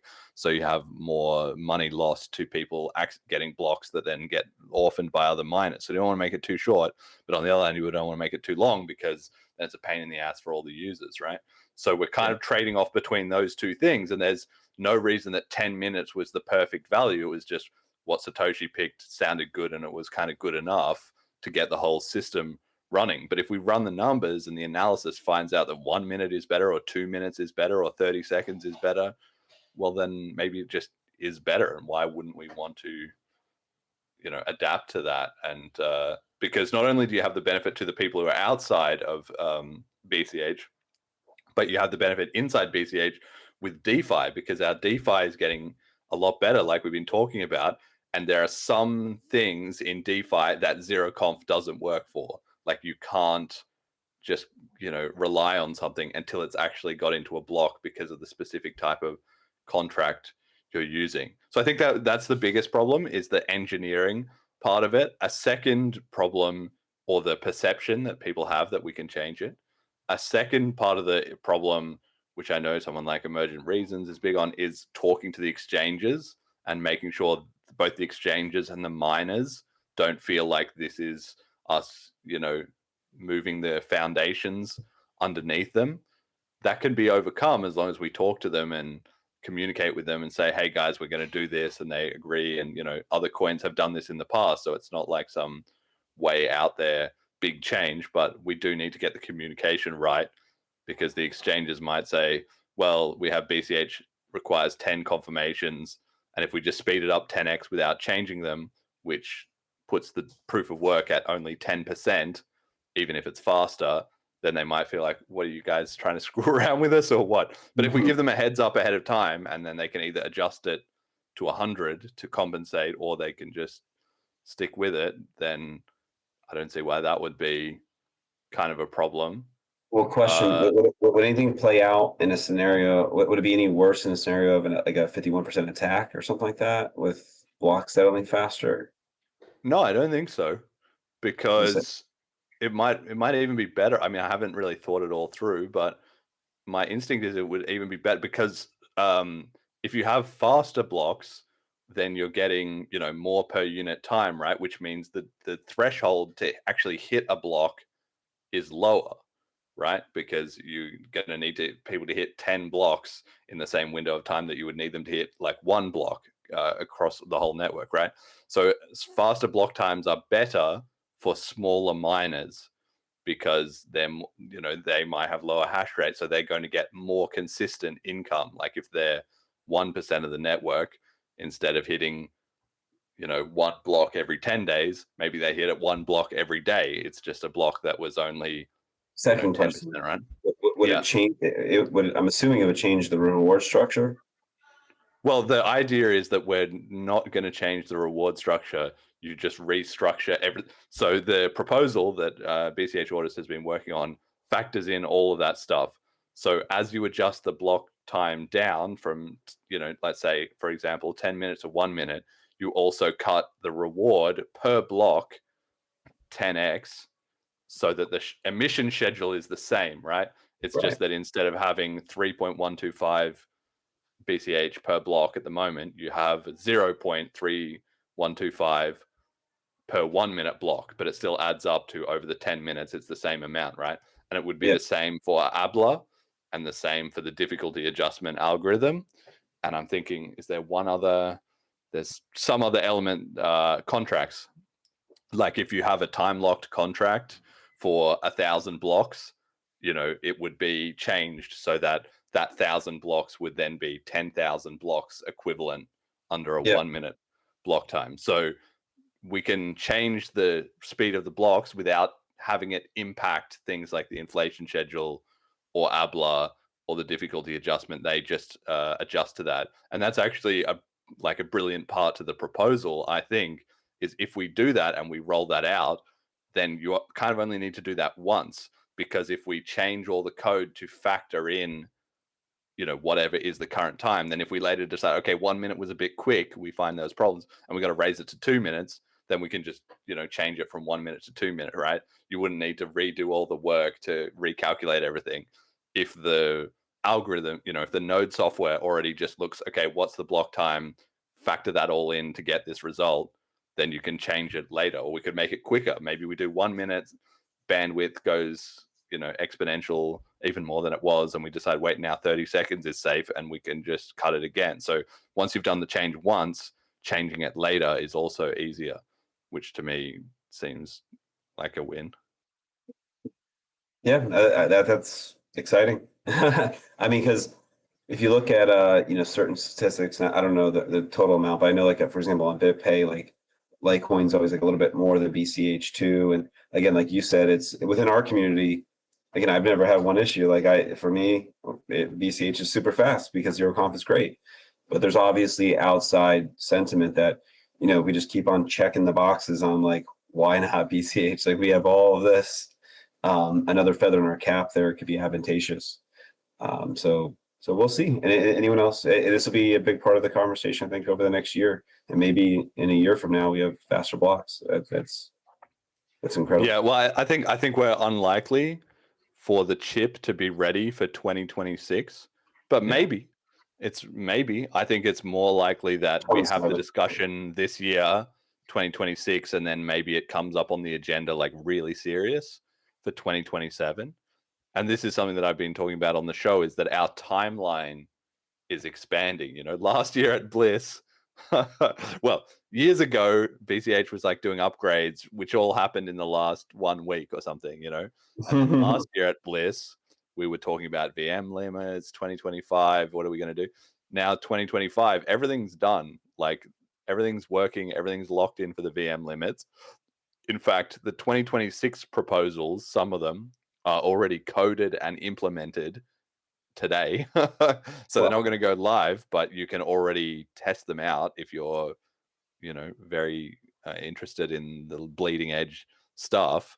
And now we're even talking, well, what about these 2027 proposals? What about 1 minute blocks? It's incredible because I remember as we were getting ready for BLISS, we said maybe no upgrade this year, and now, like, holy cow, like, you can tell the community is, like, really embracing that culture of where and how to approve. And not everything might get approved, of course, but just the sparking the innovative nature within the community is huge. So yeah, that's incredible that we already have things locked in to play with for 2026, when last year we didn't know if we were getting anything. Well, we had, like, the big, like, for instance, the big nums thing was a little bit last minute, so that was a bit of a bump in the pipeline, but I think everybody was happy with the result of that, right? Like, there hasn't been any problems that have come about from that, at least not, so far. Like, everyone's kind of like, okay, that's kind of working out in terms of the lock-in, right? So I think that's good. And then this year we'll talk about the 2026 chips, which have already been fairly refined. Like, it's only May. So then we'll have 6 months for everyone to really chew over them, and maybe even people just start approving it way ahead of schedule because it's, like, obvious that we're going to do it. And then the mental bandwidth can go on to other things like the 1 minute blocks. I still really want to see UTXO commitments come into the discussion a bit more, but it's just the case that there's only so many resources, right? So if you get through the first couple things, then it creates more room on the plate for that development effort to go into other stuff, right? UTXO commitments, quantum resistant stuff doesn't seem critical, but it's like, let's get some movement going, I don't know. Yeah. And ideally, like, probably, hopefully, there will be more development going on above the protocol layer as well too. Like, there'll be less and less need, hopefully, to change the actual BCH protocol, like we might get to the stage where it's like, okay, we don't really have a protocol upgrade because we don't really need any. But instead, all the devs have been putting all their effort, and then our app ecosystem is just going to go crazy because all that extra dev power is not being dedicated to that. Like once you get the foundations right, you don't need to revisit them over and over and over again. So Yeah. I don't know. Or maybe people will keep cooking up stuff, sub Satoshis, like there's loads of stuff. The more you change, the more suddenly there's more opportunities discovered, I guess. One question about OpNext, was there, are you seeing as you're delving into, and you know, and I don't know if we're quite on it yet as we're wrapping up this side of on the upgrades. No, we can go into that. Yeah, just if it's related. Yeah. Yeah. It's related from the perspective is that, you know, the OpNext effort is to create a more innovative culture within BTC. And I thought, you know, from what I listened to, the conversations were very civil, and I thought both sides handled themselves very appropriate. Like, are you seeing an effort from them to start wanting to tinker around and really play with BCH as a workable tool with everything that we're building? Are you seeing that kind of behavior happen yet, or is that, do you see that happen at some point? Because what I'm getting to is when you said resources, it made me think, you know, we have seen new developers come up in the ecosystem, you know, Kallisti, Matthew, and these new all-stars in the community building cool things. You know, where are those? And even like the first gentleman you spoke to there said something of the nature that Charlie. Yeah. So he was in the live stream we did. We talked to Charlie and Rid, and so Charlie was one of the organizers of the conference. He was the equivalent of, you know, you and I for BLISS, and Jonathan. He was one of the two guys that was like running it. You know, so it was so cool as well that we ran the live stream, and then he, you know, obviously I feel like he really appreciated that, the fact that we were there, we were doing some extra coverage, and he came to sit on and talk to us about it and give his point of view in a very, you know, calm, collected way, and obviously promote his event a little bit. But he didn't have to do that. He's running his own event. He was plenty busy, but he took, you know, 20 minutes or half an hour out of his schedule to come and sit with us and talk about it. And I honestly think, I tweeted after the event, like, I think he's one of the two people that I was most impressed by at OpNext. So huge shout out to Charlie. He did a fantastic job with OpNext. And it was great meeting him and stuff. But yeah, anyway, go on. That's who you're referencing. Yeah. I mean, I guess I'm trying to remember what he said now. I kind of lost my thought a little bit. But I guess that question, if these developers want to build and they want to see what they're building come to life somewhere, like how long are they already starting to, you know, curiosity to engage in actually seeing their work, you know, come to fruition? At I assume at some point that'll happen, and I'm curious if you agree with me or not. But secondly, it may already be happening, or starting to engage, and that's why I think your engagement. Where these next series, actually, that's what I was thinking.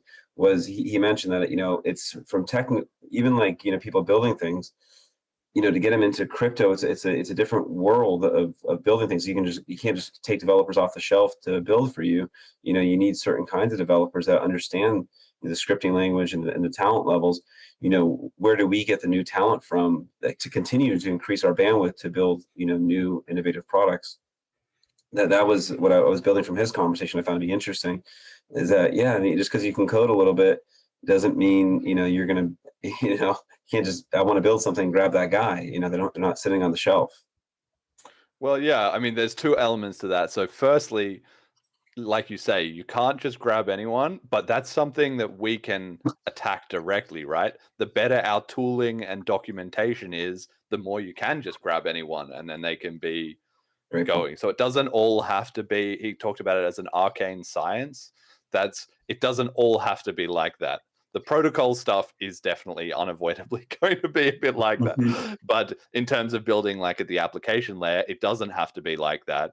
And we can do a lot of good work in that sense by having good tooling, by having good documentation, by making the ecosystem attractive and interesting to developers, by having good salaries on offer. You know, all those things will tempt people in, and then they'll learn those skills, right? But the lower we can make the barrier of entry, the better. But in terms of actually your question, which is how do I feel like BCH was starting to get traction or interest among the Op Next crowd? You know, I was actually surprised at how little they know. Really, like I was caught off guard. Not caught off guard exactly, but I feel like, you know, we're making a lot of noise on Twitter. We've spent all these years slowly educating them and then dunking on them and then coming up with the, you know, all the threads that I have now of like, we already have this that you want and this that you want and this that you want, all this stuff.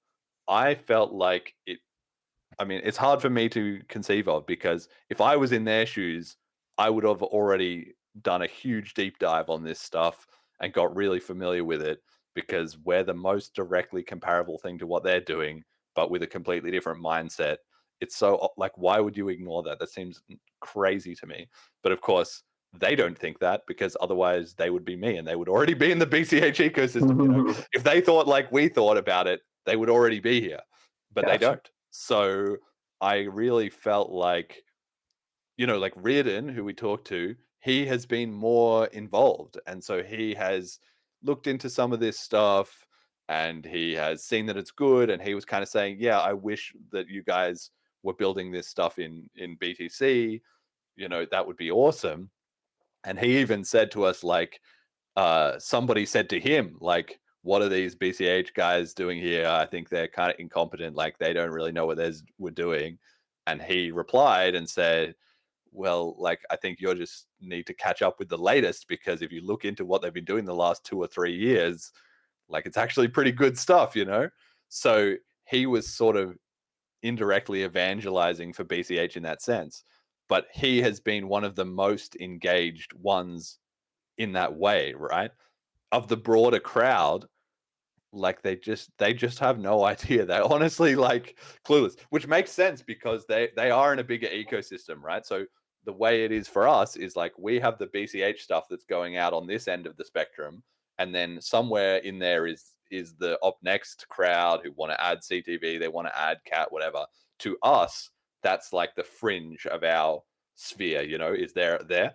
But to them, we're on the fringe in the other direction. And on their other side is all the ossifiers, the laser eyes, don't fork this, don't add anything, 21 million, whatever. Like, so they're fighting a whole battle with those guys that we don't have to do anymore, because we've completely disconnected from that. Okay, it took a few years, we had to split, we got dumped on, etc. But that's now like not a problem at all. BCH people are not weighed down by this constant nonsense that they still have to deal with every single day. So for our stuff to break through into their attention, it has to be so overwhelmingly like blowing them out of the water, which it is, but just not quite yet. You know, like, again, it comes down to is UX, slick products, big money moving into BCH, all that stuff will start to alert them. But yeah, and obviously day by day, the show grows, more people tune in, they find out what's going on. But I was really like quite surprised. Like even Jameson Lopp he gave this talk about his, you know, hard forks and about doing a adjustable block size. And he didn't mention Abla. And we asked him after, like, what was up with that? And then he said, okay, yeah, I knew about Abla, but I forgot about it when I was doing my notes to put it on the slides, and I didn't like double check, you know, on that bit of the research and stuff. Like he was giving a whole talk about block size increases and adjusting the block size and stuff. The most obvious thing to do, literally the most obvious thing to do, is to look into what is the state of play on BCH, and he didn't even do that. So it's like, and he was the one giving a talk on it, you know, let alone the audience who have no reason to look into it. So even though the word is like slowly seeping in there, like, wait, have you been looking at what the BCH guys have been doing, or just shit talking us and saying they're stupid idiots who don't know what they're doing? That's kind of falling apart because they're and also as well, with me being there, I found that really interesting because I am at their conference. which in their mind, it should be, what is this guy doing here? Like, why have these BCH people started showing up to our conference? That should have been a red, alert basically in their mind, because it means that BCH is going well, it's stable, there's no infighting, everything's working, and we have spare resources to come and see what they're up to. Like that should be like, why has this started happening again? I thought those B caches were all poor and gone. Yeah. But that, Yeah. he said something interesting. I think he said Charlie was the first guy. What was his name again? Yeah. Charlie. Because he said he wanted to build bridges and not walls, around it too. And that's, some people, I feel like their view has been like, let's build walls to protect ourselves. Maybe, I mean, if your goal is just for your ticker to be the best, but if you went to that conference and they were saying the things that you believed, then that would be attractive to you towards that chain. So it's, so I wonder how much they will build that bridge, like almost like a drastic scenario. Like, could we show up and have a booth next year? Like, or just go in attendance. And I wanted to go. I've been doing a lot of traveling. I think it's awesome. And I don't know if you plan to go back, but I would definitely like to attend some of those events and just see, from a general crypto interest, what's going on in the ecosystem and who's doing the most interesting things, rather than being, I'm right, I'm right because, right? I'm right because, having that kind of validation rather than just building walls. So, and that's where I thought there was good nature in it, that, that his dialogue is such that he wants to hear and do things. And it didn't sound like he was too much from the era of high contention. I could be wrong about that. So it's a completely different perspective than what we've been through, what we're almost used to. Yes, exactly. And I mean, like you say, I would definitely, I thought it was a great event. I would recommend it, and I would be interested in going again for sure. I mean, it would depend on the specifics, right? But I think that's what I think would be the funniest thing is if they run it again next year. They're doing one in about 6 months. We'll see where things are at with that. That might be a bit too soon. I might I can't be spending all my time going to BTC conferences. We've got to actually build BCH as well, right? But maybe if they did one next year, like, would I go to that? I would certainly consider it. But I think it would be funny if they did it again next year. And like this time, Kallisti and Jet and I went. And then next time, and Jerry as well was there, right? So we had the 4 of us. Then if next year it was like 6 or 7, it was like the BCH contingent was just growing. I wonder if that would also create some sort of discussion or sort of light bulb moment, among them, because to be fair, or to give them credit, there's a lot of things that the BTC community is doing that the BCH community in reverse, we would be like completely out of the loop on. And so it's maybe not stuff that we're super concerned about, but that's kind of the whole point. They are concerned about it, which is like the custodian panel, like big business, mining, trying to figure out the L2 related stuff. Like none of that conversation, talent, money, resources, interest. We're just kind of like, okay, you guys deal with that. But as BCH grows, I'm hoping we can attract, those people to come and talk about that in a BCH context, right? Because those are all important things that somebody needs to be handling and doing. So it was a bit of an insight in that way. They're missing some stuff from our camp, and we're definitely missing a lot from their camp as well too. Although, I think that's really good for you, and that's the building bridges, not walls conversation. What we can, it's not that we're just going to be able to attract them, but we can also learn things. And not saying we even want to attract them. I thought you said something very interesting: is we can build the better tooling on top. It just makes me think like 20 years ago I couldn't make a website. Now I can go on Wix, and even some of me that's not technical can create a website. And if we can continue down that road path, and I kind of jumped around 2 ideas there, but I just wanted to capture what you were saying. But I'll definitely make an effort to be at the next one. Just the travel schedule didn't work, and I think that would look really good amongst the community that we are showing up to be a part of that bridge and come with that nature and see what happens. Yeah, it just helps to like break down a lot of those walls and stuff. So I got to say as well too, we've got my notes on the slide here about how I found Op Next overall. Like basically the confusion and delays that you see on Twitter and stuff. I was wondering if in person it would be different, you know, like maybe behind the scenes there was a bit of chat like, okay guys, let's line this up and get this going. No, they are actually just in a mess where nobody really knows what's going on. They're kind of slowly coordinating a bit, but not really. I didn't find out that there was some upcoming efforts to launch a client and go hard on an upgrade, nothing like that. And they have got Arc and BitVM were discussed a lot, which is basically just the replacement for Lightning Network. Like now all their hopes for making payments work is in this Arc and BitVM basically instead of Lightning Network, and probably is also going to, you know, fail in the long run. It's like convoluted stuff that engineers love, but in terms of actually delivering a good result, very unlikely, and a lot of money and time is going to be wasted on that. I mean, one of the there was two really good talks given again by Jameson Lopp and also by James O'Byrne gave a talk which I highly recommend people to look up, which was about scaling and on-chain, you know, the block size and so forth.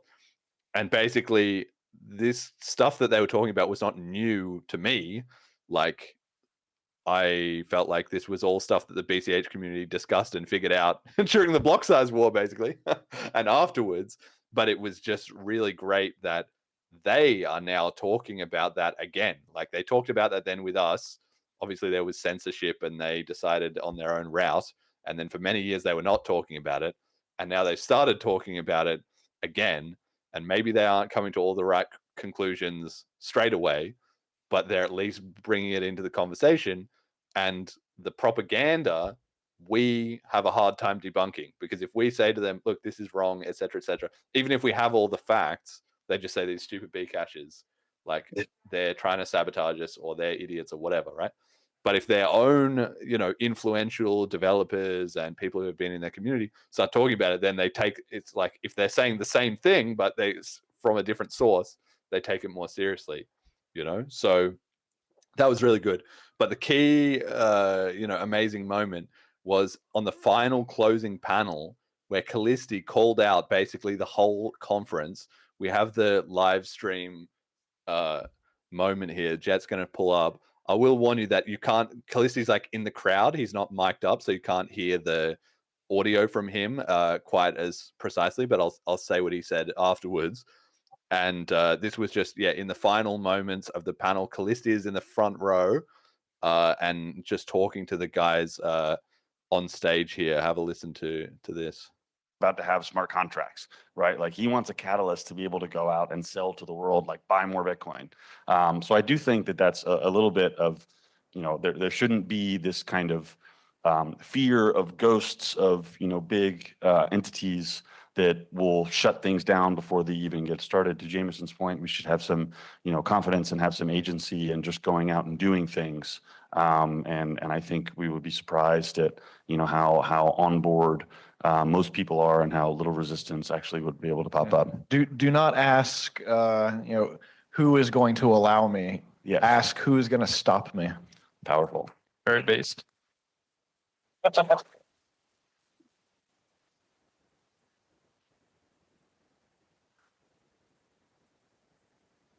Are you going to stop me? Yeah. What? You're just sitting there. You've got experienced coders all up in this room. Somebody just look at it. Okay, what are you guys actually afraid of? Just merge it in your own client. Look, it's open source. Go run the client. Okay, look, we just ran this poll in the chat earlier. 4% of people in this room who responded to that poll said if CTP would be activated on December 1st of this year, you'd all be for it. What are you afraid of? When you're right, you're right. That's the bubble talking. Yeah, this is bubble Yes. talking. Who's, yeah, like I said, I think pretty much everyone in this room wants to see innovation continue. And what are we afraid of? I think the answer has kind of been percolating, like we're afraid of everyone else. What are they going to think? What are they going to do? If there's a chance for that, right, from you not finding out. You got coins on both sides of that split. Who cares? Yeah, I mean, chain splits are to be avoided. Now you got the at all ordinals costs. people. You Yeah. said airdrop in different words. So yeah. Like basically, you can kind of hear the thrust of it is they started out, they were saying like we should just take action and just not let our fears get in our way of it or anything.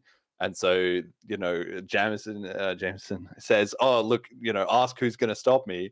And so Kallisti puts his hand up in the audience and is like, who is stopping you? Like, why don't you just make a client? Why don't you launch CTV? What are you waiting for?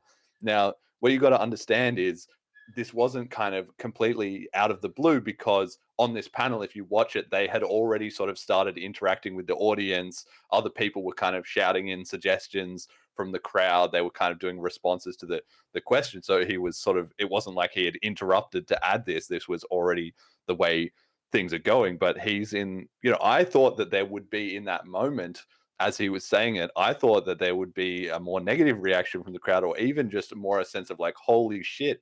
At the time, I don't think I got that. When he says, look, just fork it, add CTV, what are you waiting for? Like, we've got plenty of experienced coders. I actually added a poll in the chat, in the Telegram group for the event, and asked, if CTV was going to get activated December 1st, would you be in favor of it? And we got something like 40 votes out of, I don't know, 70 people attending something. And it was like 94% of people said yes, they would be in favor of it, right?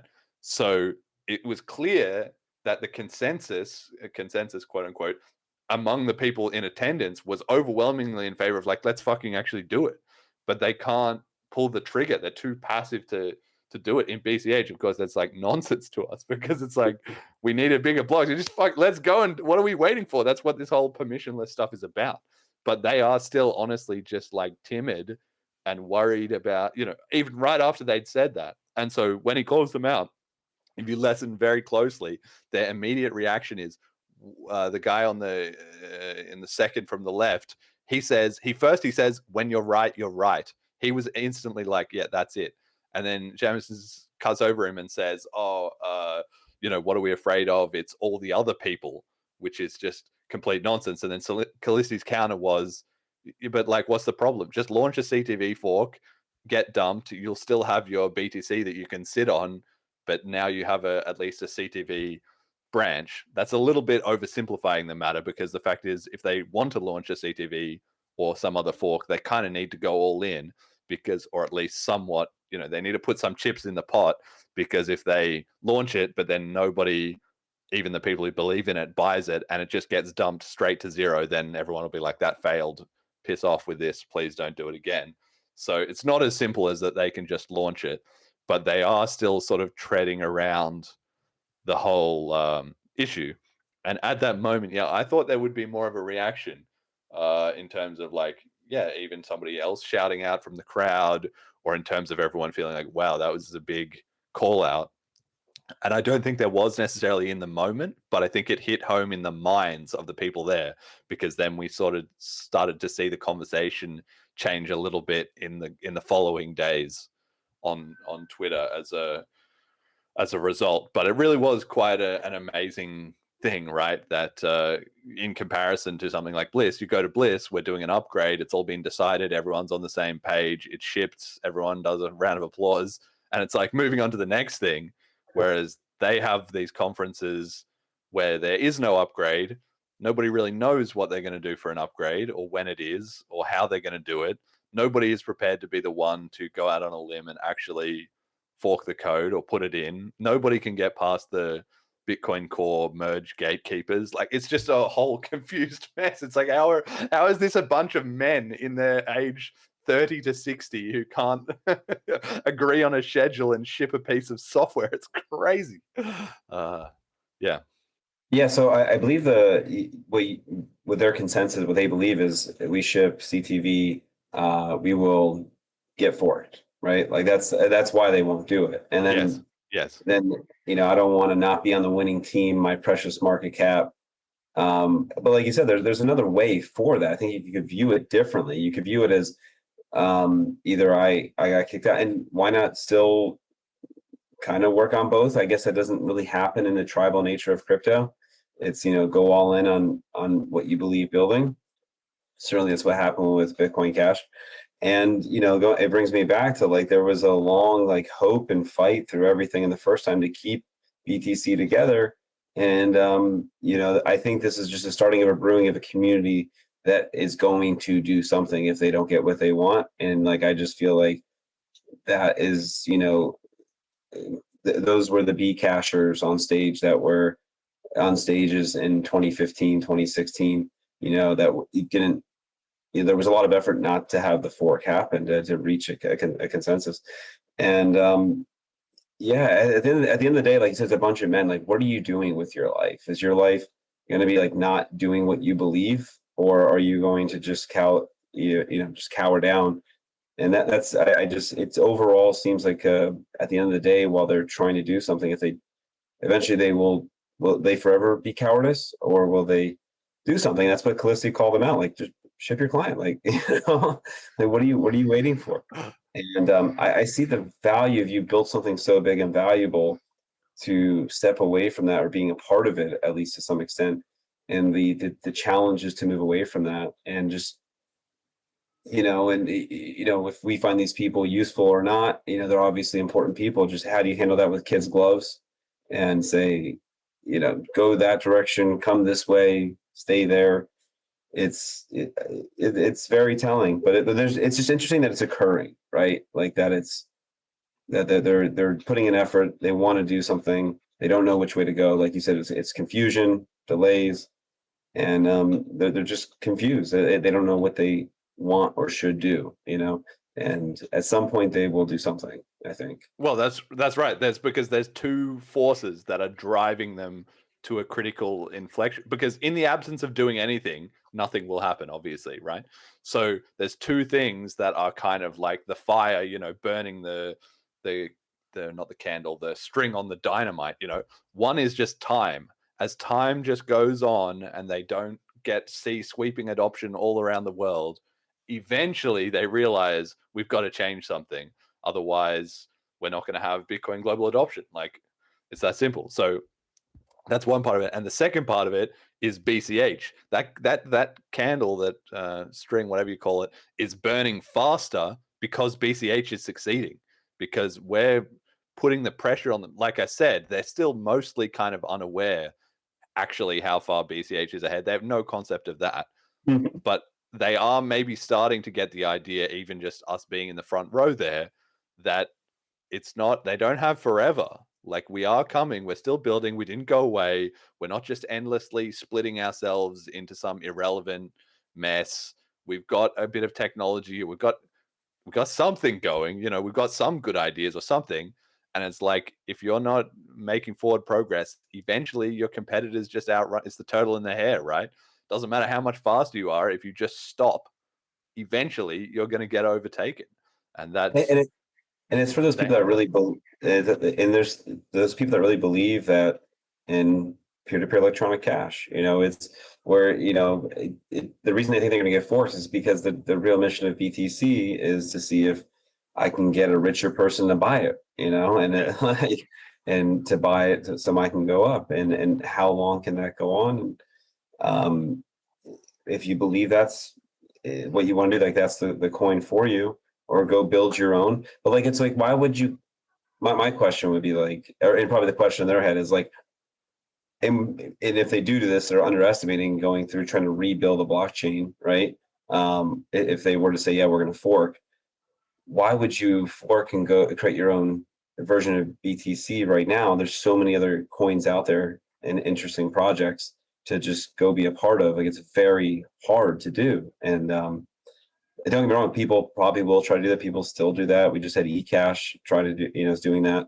But I think that's why us building bridges is important. And even Charlie said in your speech is that there's conversations of seeing Bitcoin Cash as a backup plan, which honestly, I'm not gonna lie, I think, for years, and it's dwindled over the years, but I always saw, like, if BTC ever gets their crap straight, like, that's the backup plan, like if they start building peer-to-peer electronic cash, like, but it just, as years go on, it doesn't seem like that's going to happen.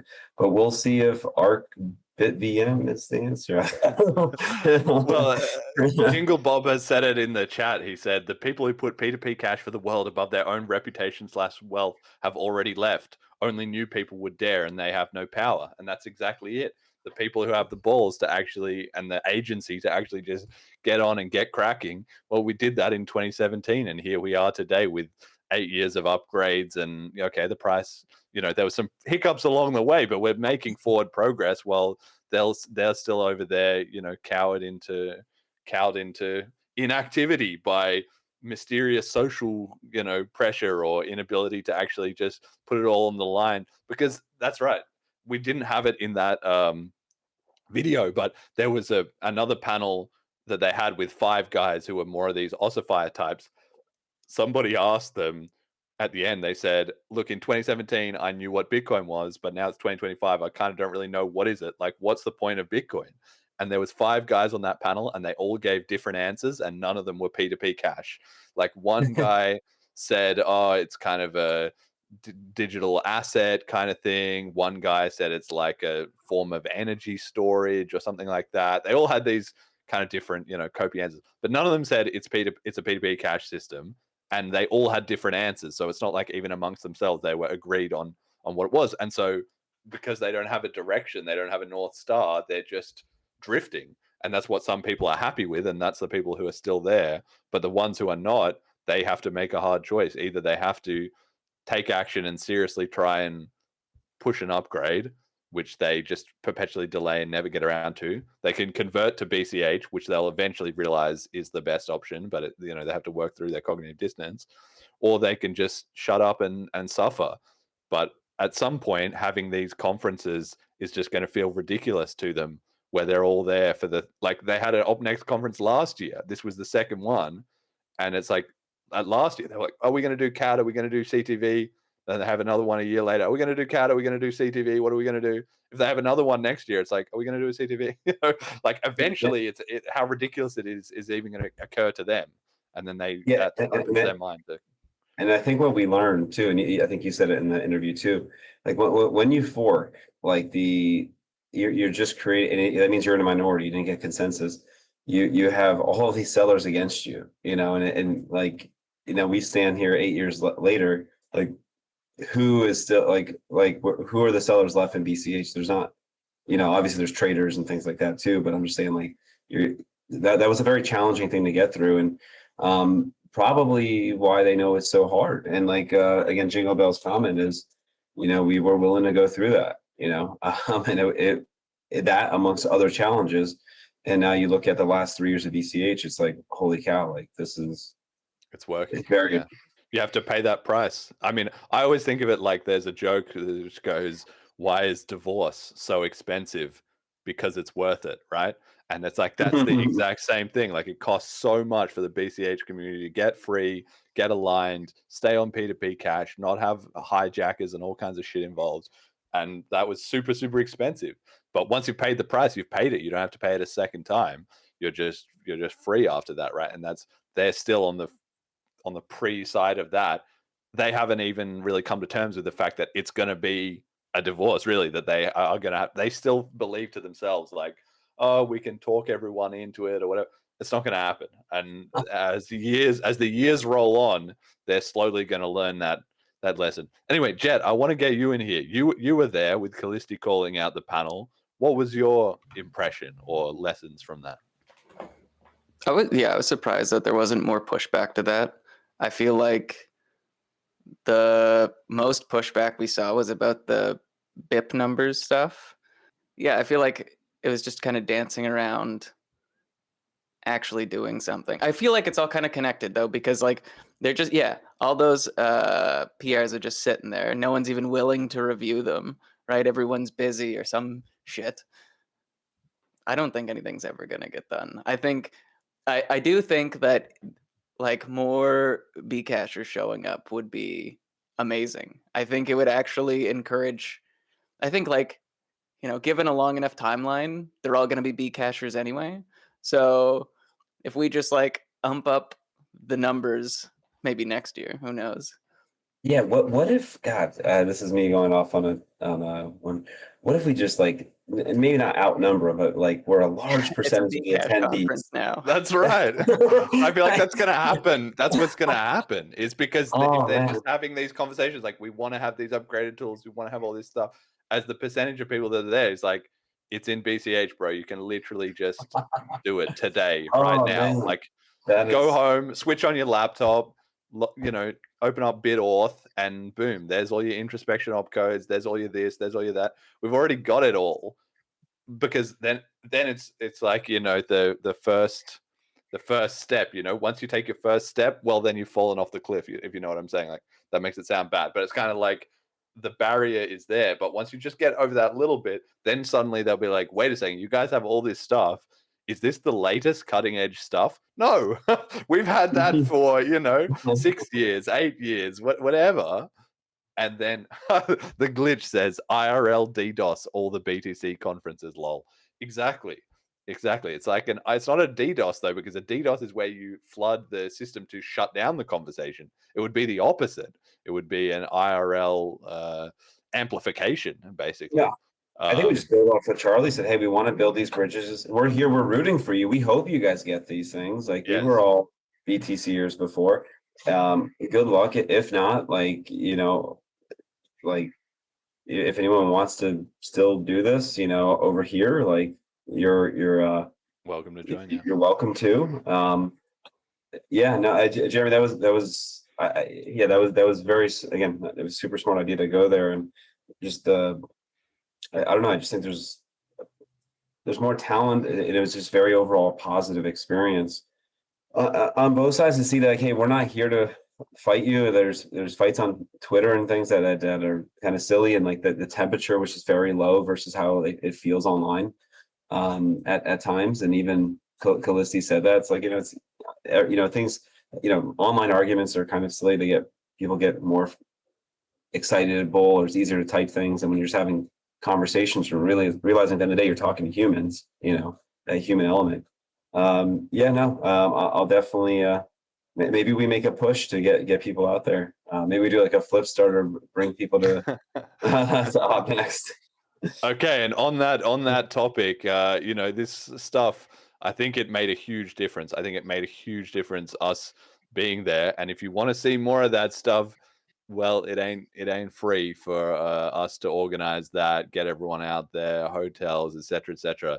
So I really just want to shout out. We've got a flip starter running for the BCH podcast right now. Not flip starter, but FundMe. So you can go to fundme.cash/campaign/25. That's for the episodes 146 to 155. But where we have spare resources or whatever, it helps us do stuff like go and do that coverage, be there in person. And if you want to chip in some sats, like that would just be absolutely amazing. And not just that, but we've also today put out the FundMe for Selene. So there's also one there with Kallisti has done an amazing job. He's written up all what we did from the last flip starter, what we delivered, what we didn't, why or why not, everything was delivered or not on a certain time frame, what our plan is for the year going forward. There's the budget, there's a mega amount of information about everything there. And of course it was the same, like we were there, we were wearing our Selene hats, walking around. We got a couple of people to try out Selene, all of this stuff. So that would be campaign number 31, fundme.cash/campaign/31. So if you're enjoying this kind of stuff, if you think BCH needs more representation, oh, nice. Our Selene thing is already up at 33%. Majamalu, shout out to him, 140 BCH straight in there. Yeah, gosh, Satoshi, bless that man. If we, I mean, you see how far Selene has come in the last year, right? Like, if we can get, one more year where we're gonna, maybe add some different monetization elements. We've got some stuff that I don't want to announce yet, but we're cooking in the background, which I think people are going to be like, wow, that is killer. That would be a game changer, I think, if we can get through one more year. So all this is to say, if you're enjoying the podcast, you're enjoying Selene, you're enjoying all the advocacy work we do and the onboarding tools we produce and stuff like that, this is just the grind that we put in every single day, and if we're not getting paid for it, then we have to we have to do other stuff. Like at the end of the day, you got to eat. So check out FundMe.cash campaigns 25 and 31 if you want to chip in some funding for that. It would be very, very much appreciated. All right, we got something else I want to touch on as well. You got a little bit more time, Ryan? You in a rush or? Yeah, I'm good. I see a few more slides. Okay, all right. We got this this week. We've had literally the hijacking become admitted by the BTC community after so many years of pretending it wasn't happening, refusing to acknowledge it, getting called out over and over and over again. As always, truth doesn't rust, and it's got to the point that they now just admit it. So here's the quote, quote at Hodl Magoo. Quote, almost no one is being honest with you, so I'm going to be truthful. Yes, Bitcoin is being captured by Wall Street, and then it will be captured by the central planners and sovereign states. This was always going to happen if Bitcoin was ever going to be successful. The good news is that it is the only way Bitcoin can actually change these institutions from the inside. Kind of hard to be a Trojan horse if the enemy leaves it outside of the gate. Self-interest will keep the core tenets of Bitcoin, like the 21 million hard cap, in place during this process. It is not until Bitcoin has marinated fully into the financial system, political system, and culture that it will then be able to start eroding the power structures we so desperately want to see destroyed. Bitcoin is the long game, end quote. And I turned this into a meme as well of meme of the week. It's just a couple slides earlier of the guy putting on the clown face makeup with 2015 BTC isn't being hijacked. That's a conspiracy theory. 2021 institutions are taking over BTC, but it's not a hijacking. 2024, if you run your own node, a hijacking won't affect you. And 2025, BTC was hijacked, but it's a good thing. That's kind of the point they've got to, right? They're making a virtue of necessity. Their whole idea of, okay, we're infiltrating the institutions, the custodians are being involved. Don't worry, it's all just adoption going as intended. They have no idea, but they finally got to the point, at least, that they admit that it was hijacked and the whole mission has been overridden. Now, I wish them all the best of luck with. So this is the opposite of the CTV guys, right? This is not who was at Op Next. I didn't meet this guy at Op Next. This is the camp that think, let's just do nothing. It's all working. All we need to do is wait. It's self-interest, quote unquote, game theory is going to just take care of everything. The big banks will adopt it. We'll have 21 million as a sound money, and then we'll go into this golden age of humanity. Like, no, that would happen if you could ship non-custodial Selene wallets to 8 billion people, which is why we're working on BCH. But BTC, that is not going to happen. They've already become captured and entrenched fully. And after years of saying that wasn't what was happening, they're now saying, okay, we admit it.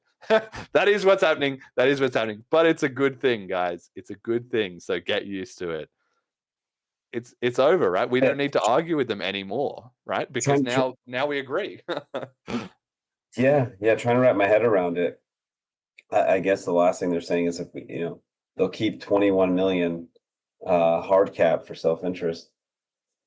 Yeah, it's like, do I think it's possible I could see a central government print their currency to play a game like that?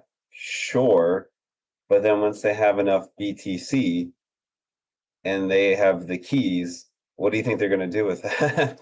You think they're going to keep 21 million hard coded? Maybe you get like a small maybe in his best case scenario, it gets a small euphoria of that.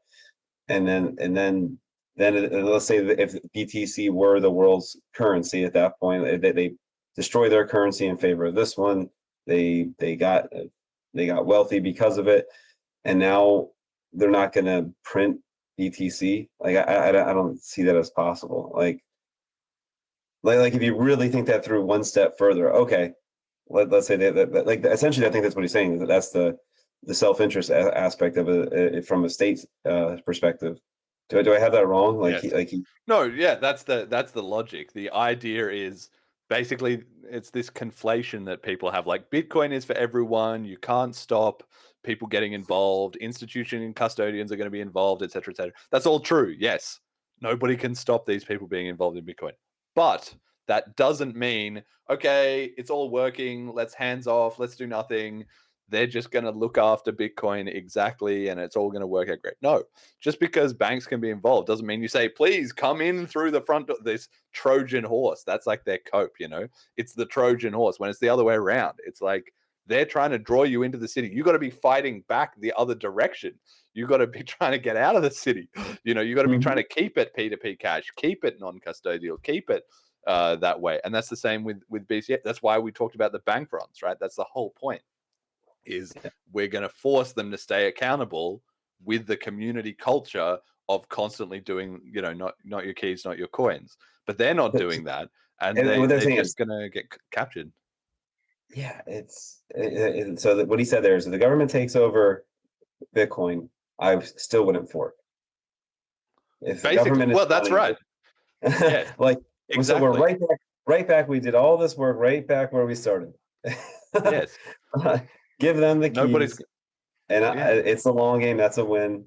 They have control of the money again, which the whole concept was to take the money away from them, and then that's the long game. We're right back where we started. Yes, exactly. Oh man, that is exactly the clown face is perfect. But I mean, that's why it's like such a naive take, because there's, like you said, there's two ways where this works out. One is that, okay, there's never really any contentious upgrades to BTC.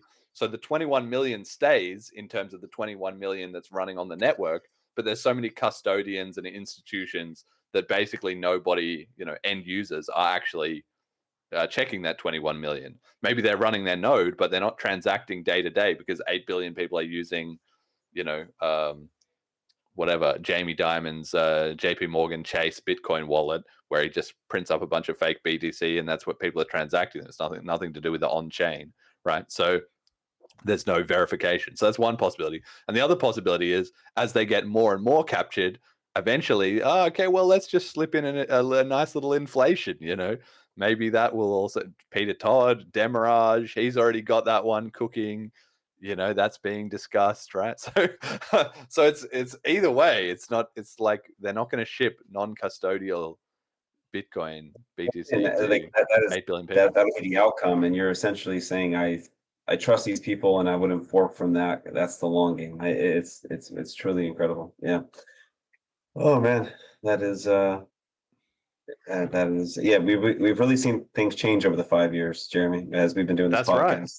Exactly. If we I'm glad we've got it all on tape as well. That's the perfect thing about it, is anybody who wants to see the history just needs to go back and look. Just go watch the old episodes of the show.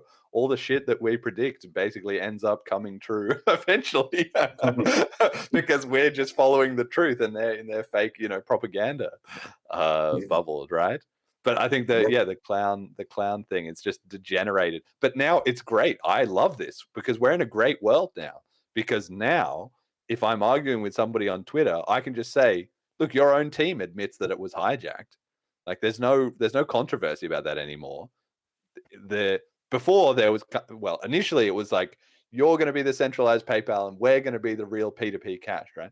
Then it slowly all became, no, we're going to be digital gold. Okay, you guys are P2P cash, but you're irrelevant. And now it's become, okay, we were hijacked and captured by all the custodians, but we've got 21 million coins. The government's going to take over and it's going to be okay. That's right. So we're doing P2P cash still. So there's no need to argue. Like if somebody on BTC is saying, if you want to be a captured government coin, go ahead. Your own team admits that. And so just as long as we're all clear, it was never a problem if they wanted to do digital gold captured by the government. The only problem was that they spent so much time pretending that they were going to be Bitcoin, a peer-to-peer electronic cash system. But now that's very clear. Now we're doing that, and you're not doing that. So there's no need to argue about that element of it anymore. It's perfect. Yeah. Voluntarism has a question. I did bring it up before about any updates on Mr. Roger Ver. I did see, and I shared it in my Instagram story, Aaron Day, if you're ever looking for Roger updates, you know, seems to update daily, does a great job at that. But he, what I understand is on May 12th, in California, there's going to be a motion to dismiss. So if you go there and you want to go out and show support or protest the injustice, there is energy and effort. There will be people there to support. So if you're in stateside, you can get on a flight, or if you live in Southern California, I don't know the exact address, but go to Aaron Day's Twitter. He's making a movement to do that. If you want to see how Roger's doing, but on May 12th, we'll see if he's granted dismissal or not in California State.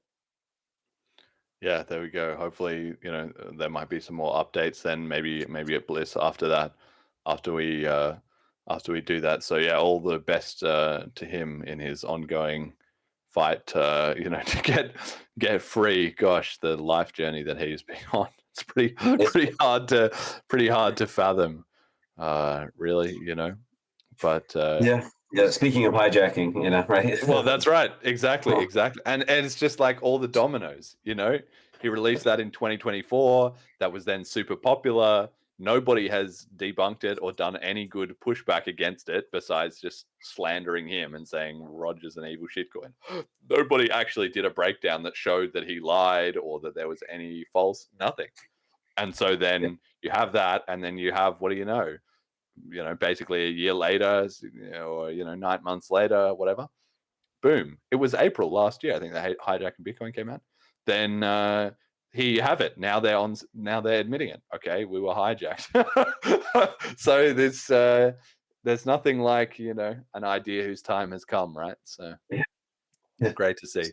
Okay, we got one more slide I wanted to get onto. I think this is also a banger in the context of everything else we're doing. Ethereum is really in a mess. They're having a very bad time over there in the Ethereum community. So Ethereum dominance has fallen to 7.2%, which you can see on this chart is basically down and to the right.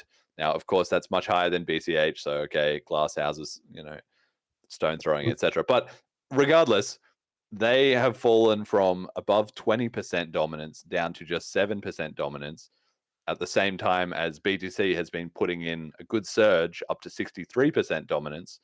So their price ratio is getting crushed, ETH BTC ratio, and that has prompted their community to get stressed. What are we doing, guys? Like, what the hell's going on? The ETH Foundation was asked to reshuffle their leadership in response, like we need to do something differently. And then Vitalik kind of gave the game away and said, I'm going to just unilaterally decide how that works. So after so many years of we're so decentralized, well, it turns out Vitalik was actually just kind of running the show. We've covered all that on the podcast before. We're also seeing things fall apart in terms of like David Hoffman, who I've criticized on the show regularly before. He also, after so many years, ETH is the greatest, ETH is the future, ETH is ultrasound money. He's now started coming out with this stuff basically like, well, if Ethereum is not supporting builders, then we have to look elsewhere. I've started doing I'm doing podcasts more about other things. If the ecosystem can't pay us or do this or do that, then people are going to move to other chains, etc. So it's really just like a case of when the going gets tough, suddenly the chips are down, suddenly the belief in the mission, that was all just, chat. That was all just virtue signaling. So good luck to him with that. And on top of that, things are maybe going from bad to worse. Justin Drake's Beam Chain idea, which I've already said on the show many times, is a big technological boondoggle. Like, they're the opposite of the BTC guys. The BTC guys can't ship a change. The ETH guys will just ship changes for the point of changing shit, right? They're not because they're actually going to be good. So anyway, he wants to do that. And Vitalik has also suggested that they rework not only, I think I want to get the right way around. The Beam chain is for the consensus layer. They also want to rework the execution layer with something called Risk V. So he's like, the EVM is not working. Let's get the EVM out of there.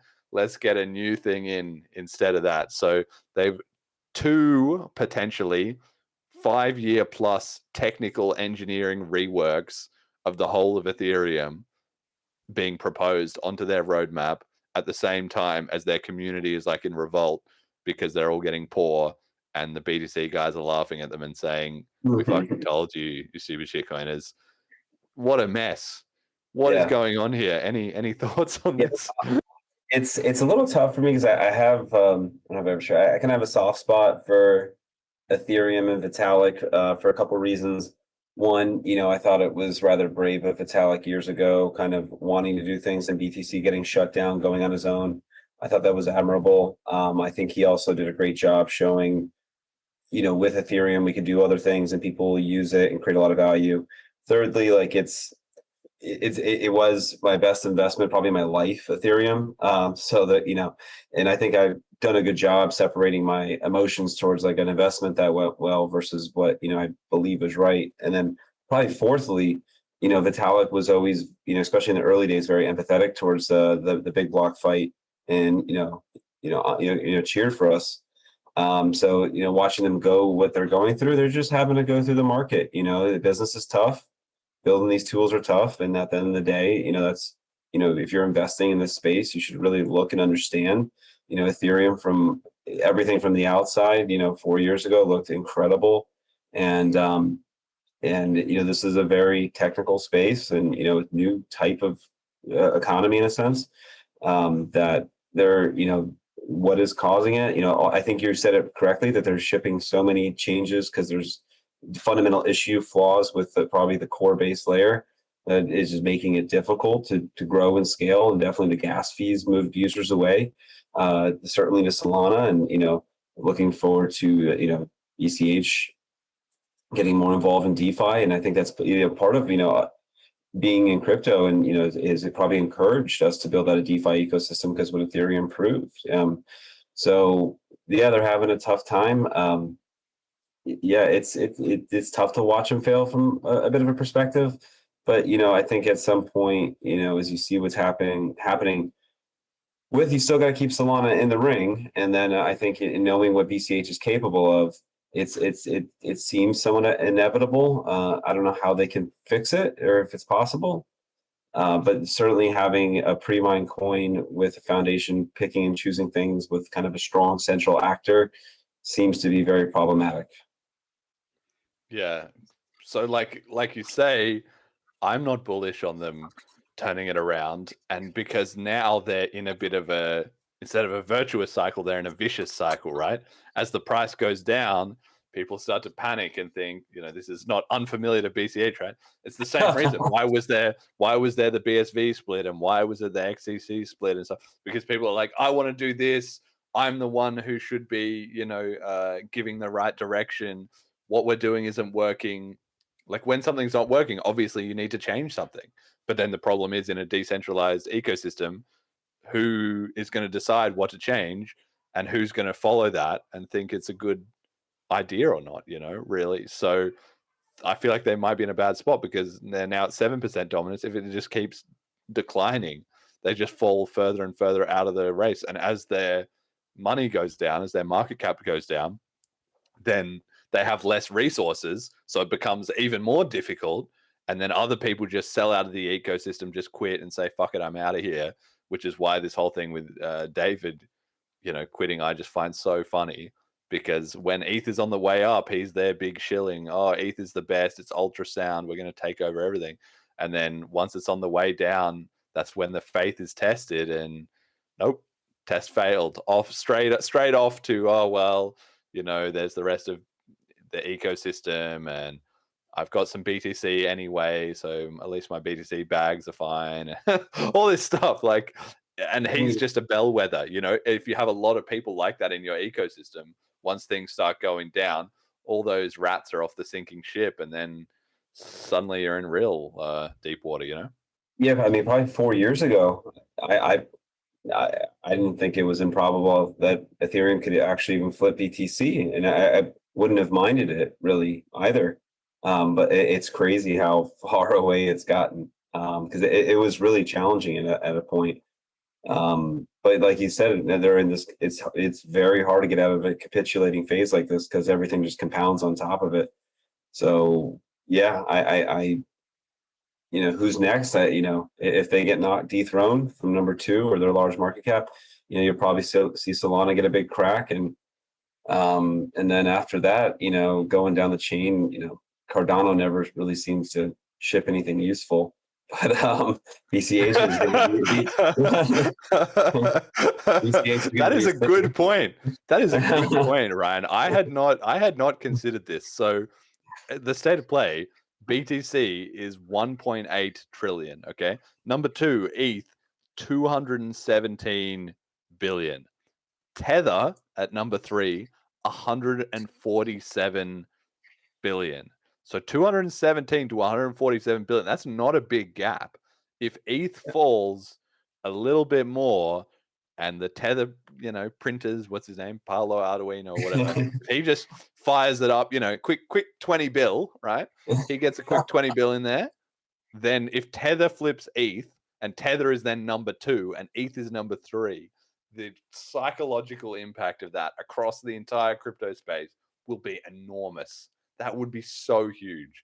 Like everybody would be like, ETH is fucking dead. If stable coins are the future, if they're taking out ETH just with one centralized guy and a print button, like that would be crazy. It would be crazy. After that is Ripple at 130. So then once you're falling, you can quickly fall. Yeah. Well, I was speaking from the perspective of like rising in the DeFi ecosystem. Definitely Solana's positioning themselves to get a big crack, and they'll get tested. And then you got Cardano, then really BCH. Who are the top DeFi chains out there? You got Binance, Tron, Avalanche. There's a couple in there, but yeah, who's gonna trust Justin Stone? Avalanche might get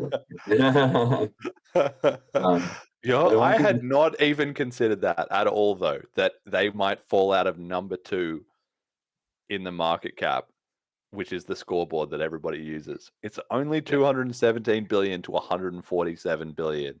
They are genuinely in danger. That would be huge. I don't know how many years Ethereum has been number 2. Probably the last coin to flip ETH was BCH, right?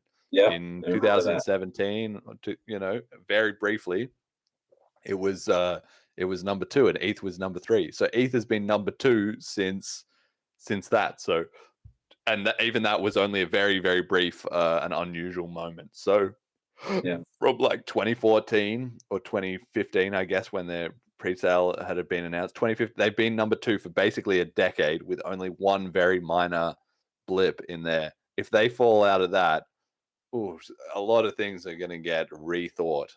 Yeah. Because damn. Jet, any thoughts on this? I'm actually really, really curious. What do you think? Would they fall out of number 2? Is that going to shake things up? I mean, yeah, but I don't think it'll be good. Like, I think Ethereum collapsing will end up kind of like if Tether did collapse, like it's going to wipe out a lot of people and turn people off of crypto altogether. Yeah. Good point. I don't really have too much thought on this, though. I don't ever use Ethereum, so. But that's where I think, BCH is kind of well prepared, because we're fighting against the whole industry and always have been, basically. So if Ethereum's going down, okay, that's bad in an indirect sense. But as long as our ecosystem is all insulated from that, like we're not infected with all this, like if they screw up, all their EVM tooling, all their whatever is going to suffer. But we don't have that. We've just built all our own stuff. It's a UTXO chain. We've built everything ourselves. Our projects are not linked up to all their DeFi oracles and whatever other stuff they have, right? So in that sense, BCH is probably in a prime position to shine, whereas other competitors maybe would be more affected, as the ETH ship sinks. Yeah, if they could delay the collapse, like, until the VM limits upgrade, that'd be fantastic. Well, this is a long, slow process. It's not likely that they're going to be plummeting down the market cap anytime soon. But over the next few months, or by the time we're doing this episode next year, maybe, who knows? We'll have to check back in on this ongoing narrative. But it's very, very interesting. The winds of change are blowing. Damn. Mm-hmm. A tough year. All right. Let's. Just last comment there. So it sounds like they're burning and their ultrasound money like that didn't work. Well, that's part of the problem too, isn't it? Because as we've discussed on this show, so the ETH inflation is now positive again, right? So in January, they once again became net inflationary since the merge. So they had the merge September 2022, and then they were burning some coins, but then the fees went up, so less people were transacting. So then the inflation was outweighing the burn. So then the supply was going up again, and so now they're at 197,000, nearly 200,000 ETH more than they were at the burn, right? So that's going to at the merge. So that's going to keep just slowly ticking up, inflating their currency, which is just causing more problems on top of everything. Because one, everybody says, okay, ultrasound money, that was just a bullshit narrative that we couldn't deliver. Two, you have people saying we need to change this. Then there's people, are we going to change the staker rewards? Are we going to tweak this? Are we going to tweak that? Like, and that just makes the problem worse, because then everybody's arguing about that instead of, attacking some other way to fix the problem. Yeah, it would be, I mean, God, could I have like a Luna moment, or there's just a... Whew, that would be a bit of a stretch. Well, Yeah. what we're seeing, it's an interesting analogy, because Luna was like a fast version of this. This is like Luna, but 100,000 times slower, because Luna was whenever they were minting the coins to like prop up the price, it was fine as long as the price kept going up, because then you had more collateral to mint more. But then when, like you say, when it's the downwards trend started, that was it. It was all over, because it just instantly just died, because suddenly you could cash. Everyone was trying to farm those yields.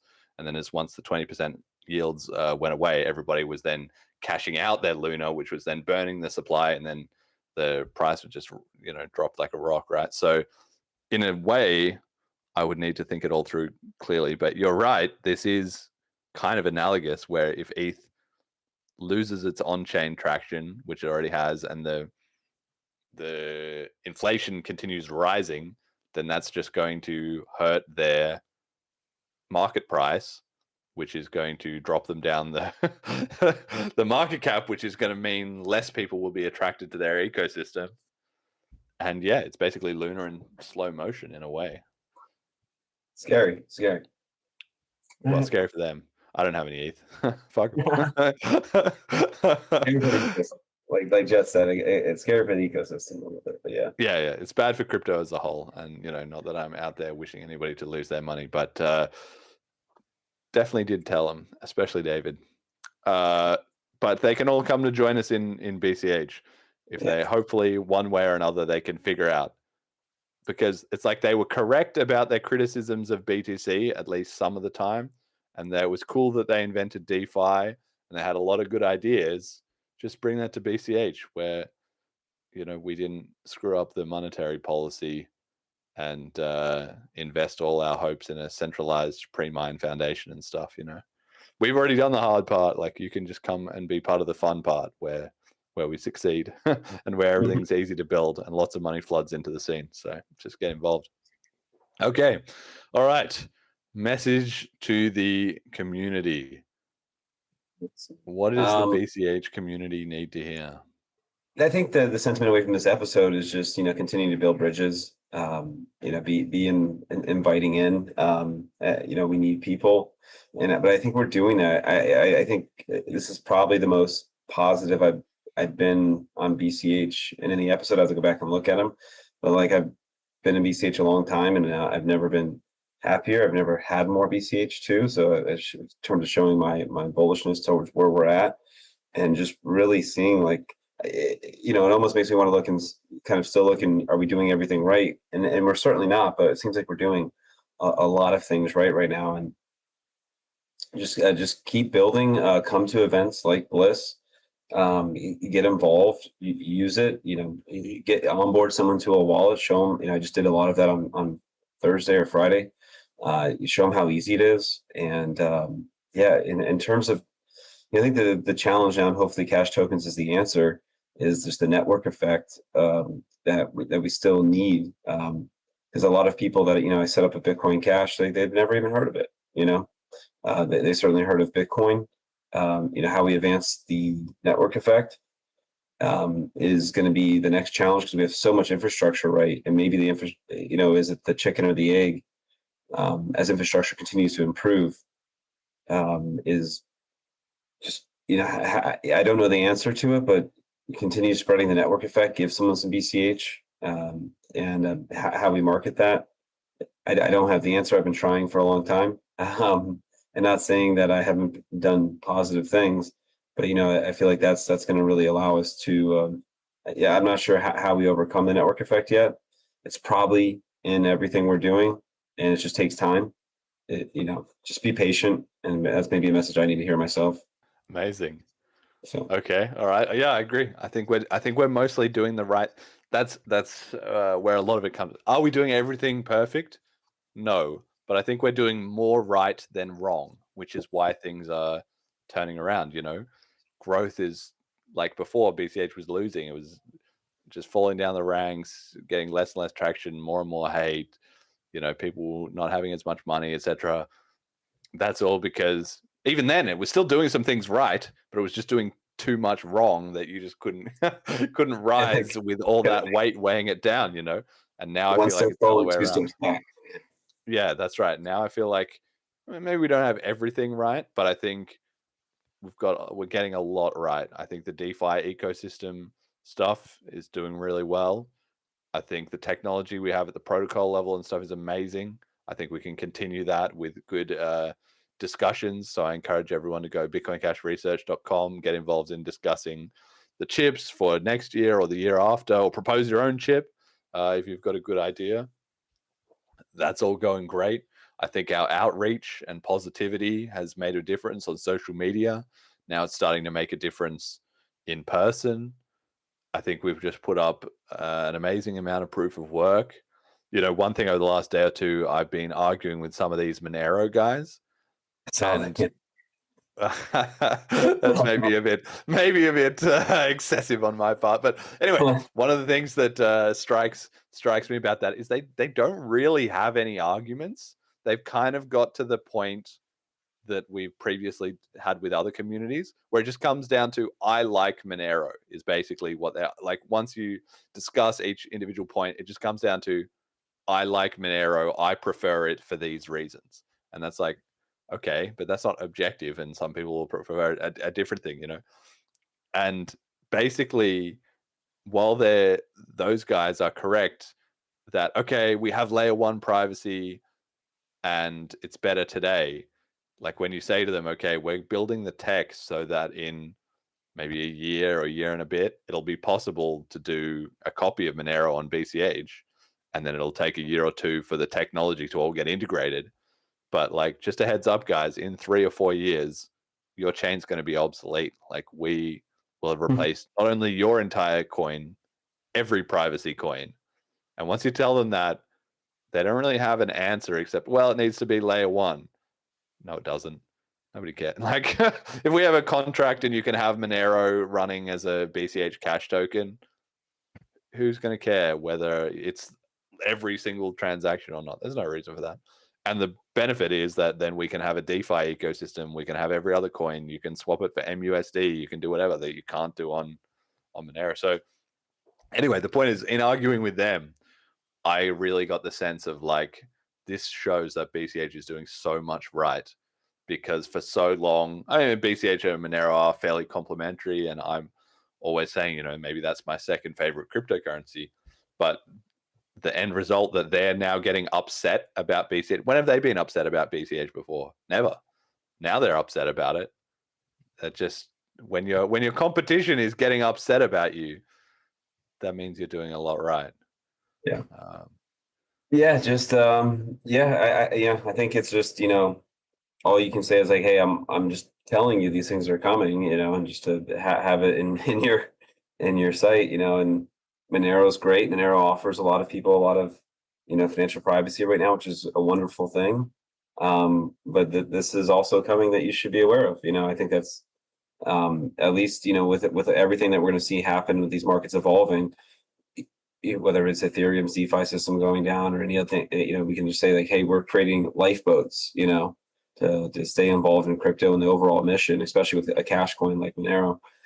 These are lifeboats and alternatives, and maybe there's a world where both of them serve roles in, and you could, right now there's how many currencies in the world that different countries have. That, do I think BCH has opportunity to become the most dominant? Absolutely, but there'll probably be others that exist within that world too, but maybe not if these maybe that, but that's what they're never gonna like that.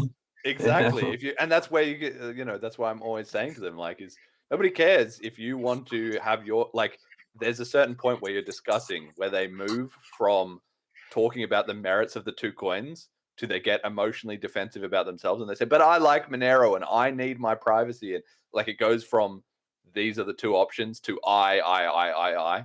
And at that point, it's like, yes, nobody cares. Like, I'm not here to convince you that BCH is better than Monero. If you like Monero, if you're obsessed with the need for layer one privacy, if you're, I don't know, drug running in, some sketchy border area of the world today, right now, and you need a solution, and Monero is what the other guy accepts, that's fine. Nobody minds about that. Use Monero. Have a great time. All I'm telling you is that, yeah, like you said, like, we are coming to and I feel it's the same with the BTC guys. Like, you just tell them, like, we are coming to replace you. And if that wasn't a genuine threat in their mind, they would just laugh. But instead they get angry because they realize, like, there's no counter proposal. You say, okay, great, you guys have better privacy. We're working on solutions and we're going to replace that. We're going to have all the same stuff you have. And then do they say, yeah, but you guys have DeFi, and you guys have more exchange listings, and you guys have, mining infrastructure with SHA-256. We're going to come and replace that. No, they don't say that. They don't, because one, they're not thinking about it, and two, because they can't. There's technological reasons and community reasons why they can't do that. So, yeah, of course they're not going to like it if we just say we're coming to obsolete you, and we mean it. And we're not lying. So I can see why they're upset. But yeah, there will always be a place for them to be, like, people who want to be in their treehouse and lock themselves up. No, nobody allowed in my treehouse. Okay, you're king of your treehouse. It has the layer one privacy that you cling to so much. But the world doesn't care. The world is just going to pick the better option and move on. And yeah, that's the reality that they're facing down. So I do feel a little bad for them in that sense. Anyway, good luck to them on figuring out that we're going to overtake them, because, yeah, telling me that they prefer Monero, that ain't going to cut it. That's not going to help you solve your problems. Okay, our FundMe contributors. Like I said, go to fundme.cash. You can fund the episodes of the podcast, and also Celine. We're going to give a huge shout out to Marcelo Majamalu, Funding Father, Molecular, the show we love, at Cash Stamps, BCH for the win, Cash Dragon, RealBitcoin.cash, Murray Saw, great work, Burning a Cattle, Bitcoin is cash, caps, I love that, Milton Friedman, Emergent Reasons, Stay Grounded, Go Big, Kanach, BCH is the Michael Jordan of crypto, Doramus, keep building, you have full support from many, thank you very much, I appreciate it. Our donators, you're excellent, and our patrons, Ricky and HP, as well as our sponsors, General Protocols, check out bchball.com, Start Guide FAQs and links at bitcoincashpodcast.com. If you're new, listen to episode 85. Try out Celine Wallet at celine.cash. That will convince you to send us some funding because you want more of that excellent software development we've done. Final shout outs, Ryan. Oh boy. Everyone that's helped with BLISS, everyone that's coming, thank you. You guys definitely, if no one came, we would not do it. And that we're going to outperform last year. So shout outs to the community for that. I think it's going to be a critical cornerstone for BCH development, bringing people together. I thought we laid that out pretty well in our video. If you've not checked out that video yet, I believe it's on mine and Jeremy's YouTube. What is BCH BLISS, what you can expect, and why it's important for the ecosystem. If you still have time, May 12th to the 15th, come on over, be a part of it. And thank you. Just a thank you to everyone that has bought a ticket and that helps develop in BCH. I'm learning more and more over time, like how critical and important these events are for the long-term health of the ecosystem. So thank you guys. Amazing. Chat, any final shout outs? My shout out would be to Milan. What is his? I want to say Mira Milan Hurley. Reid. Yeah. Mira For Hurley. yeah, for making Nano GPT, and mostly because it's made it easier for me to onboard people to cryptocurrency, especially since my day job is in like generative AI stuff now. Nice. Being able to be like, here's a thing that we can use, and it's privacy focused, not subscription based. It's all microtransactions, and you can swap models out on the fly, and it's nice, and it's been useful. He's going to be at BLISS, so everybody come along and hang with him in person. Going to be awesome. And my shout out goes to Charlie for organizing Op Next. He did an amazing job. You can follow him on Twitter at CB Spears, and also James O'Byrne at James OB, otherwise known as James SOB on this show. I told him that. He laughed. He thought it was funny. He was a legend. He was very, very cool to meet in person, and he also was very interested in what's happening in BCH, so he might be listening to the show. And finally, to MicroStrategy, I've got my little strategy Bitcoin cup that we got from the bar there in the headquarters of MicroStrategy. So that's it, doing a little bit of cultural anthropology involved in their stuff. And everyone should come to BLISS because it's going to be awesome, and you can be a part of BCH history and meet all the people who are making it happen, or at least some of them. That's it. Thank you everybody for listening. Until next time. Oh shit, I forgot to one thing. I forgot to answer. I forgot to say our final song is Big V. Big V made his mate made another song like the Jessica Freedom Boy song that we had last year. We've got one for Velma, so that's going to be our outro song. Shout out to him. Maybe unofficial BLISS anthem. See if you like it. All right. There we go.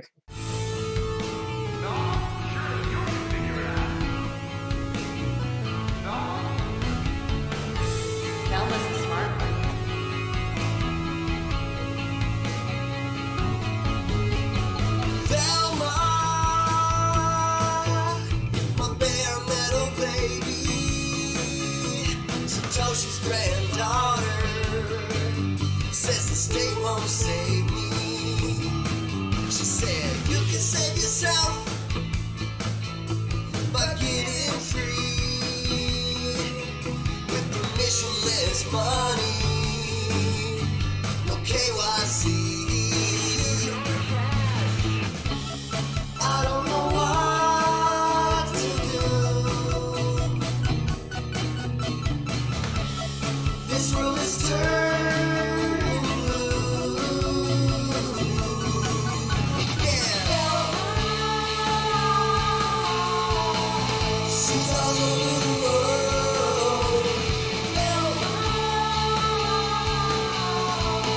She's my bitcoincash girl. Sanctions and inflation and killing in the news. People literally dying because of money we can't use. Well, she got the tech. She's a superhero breed.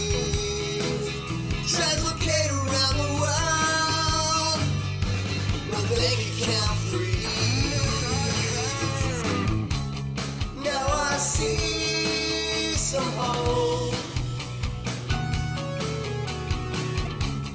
More than just politics and code.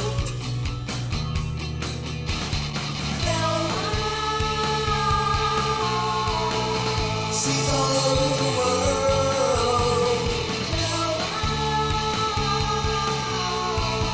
She's my bitcoincash girl.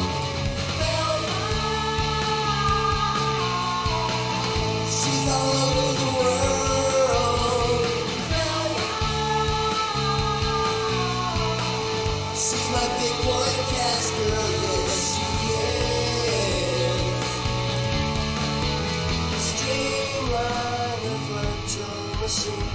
Bare metal, just like a dream. Such a sexy efficiency. Smarter contracts and privacy. She's all over the world. She's my Bitcoin cash girl. She's all over the world. She's my Bitcoin cash girl like a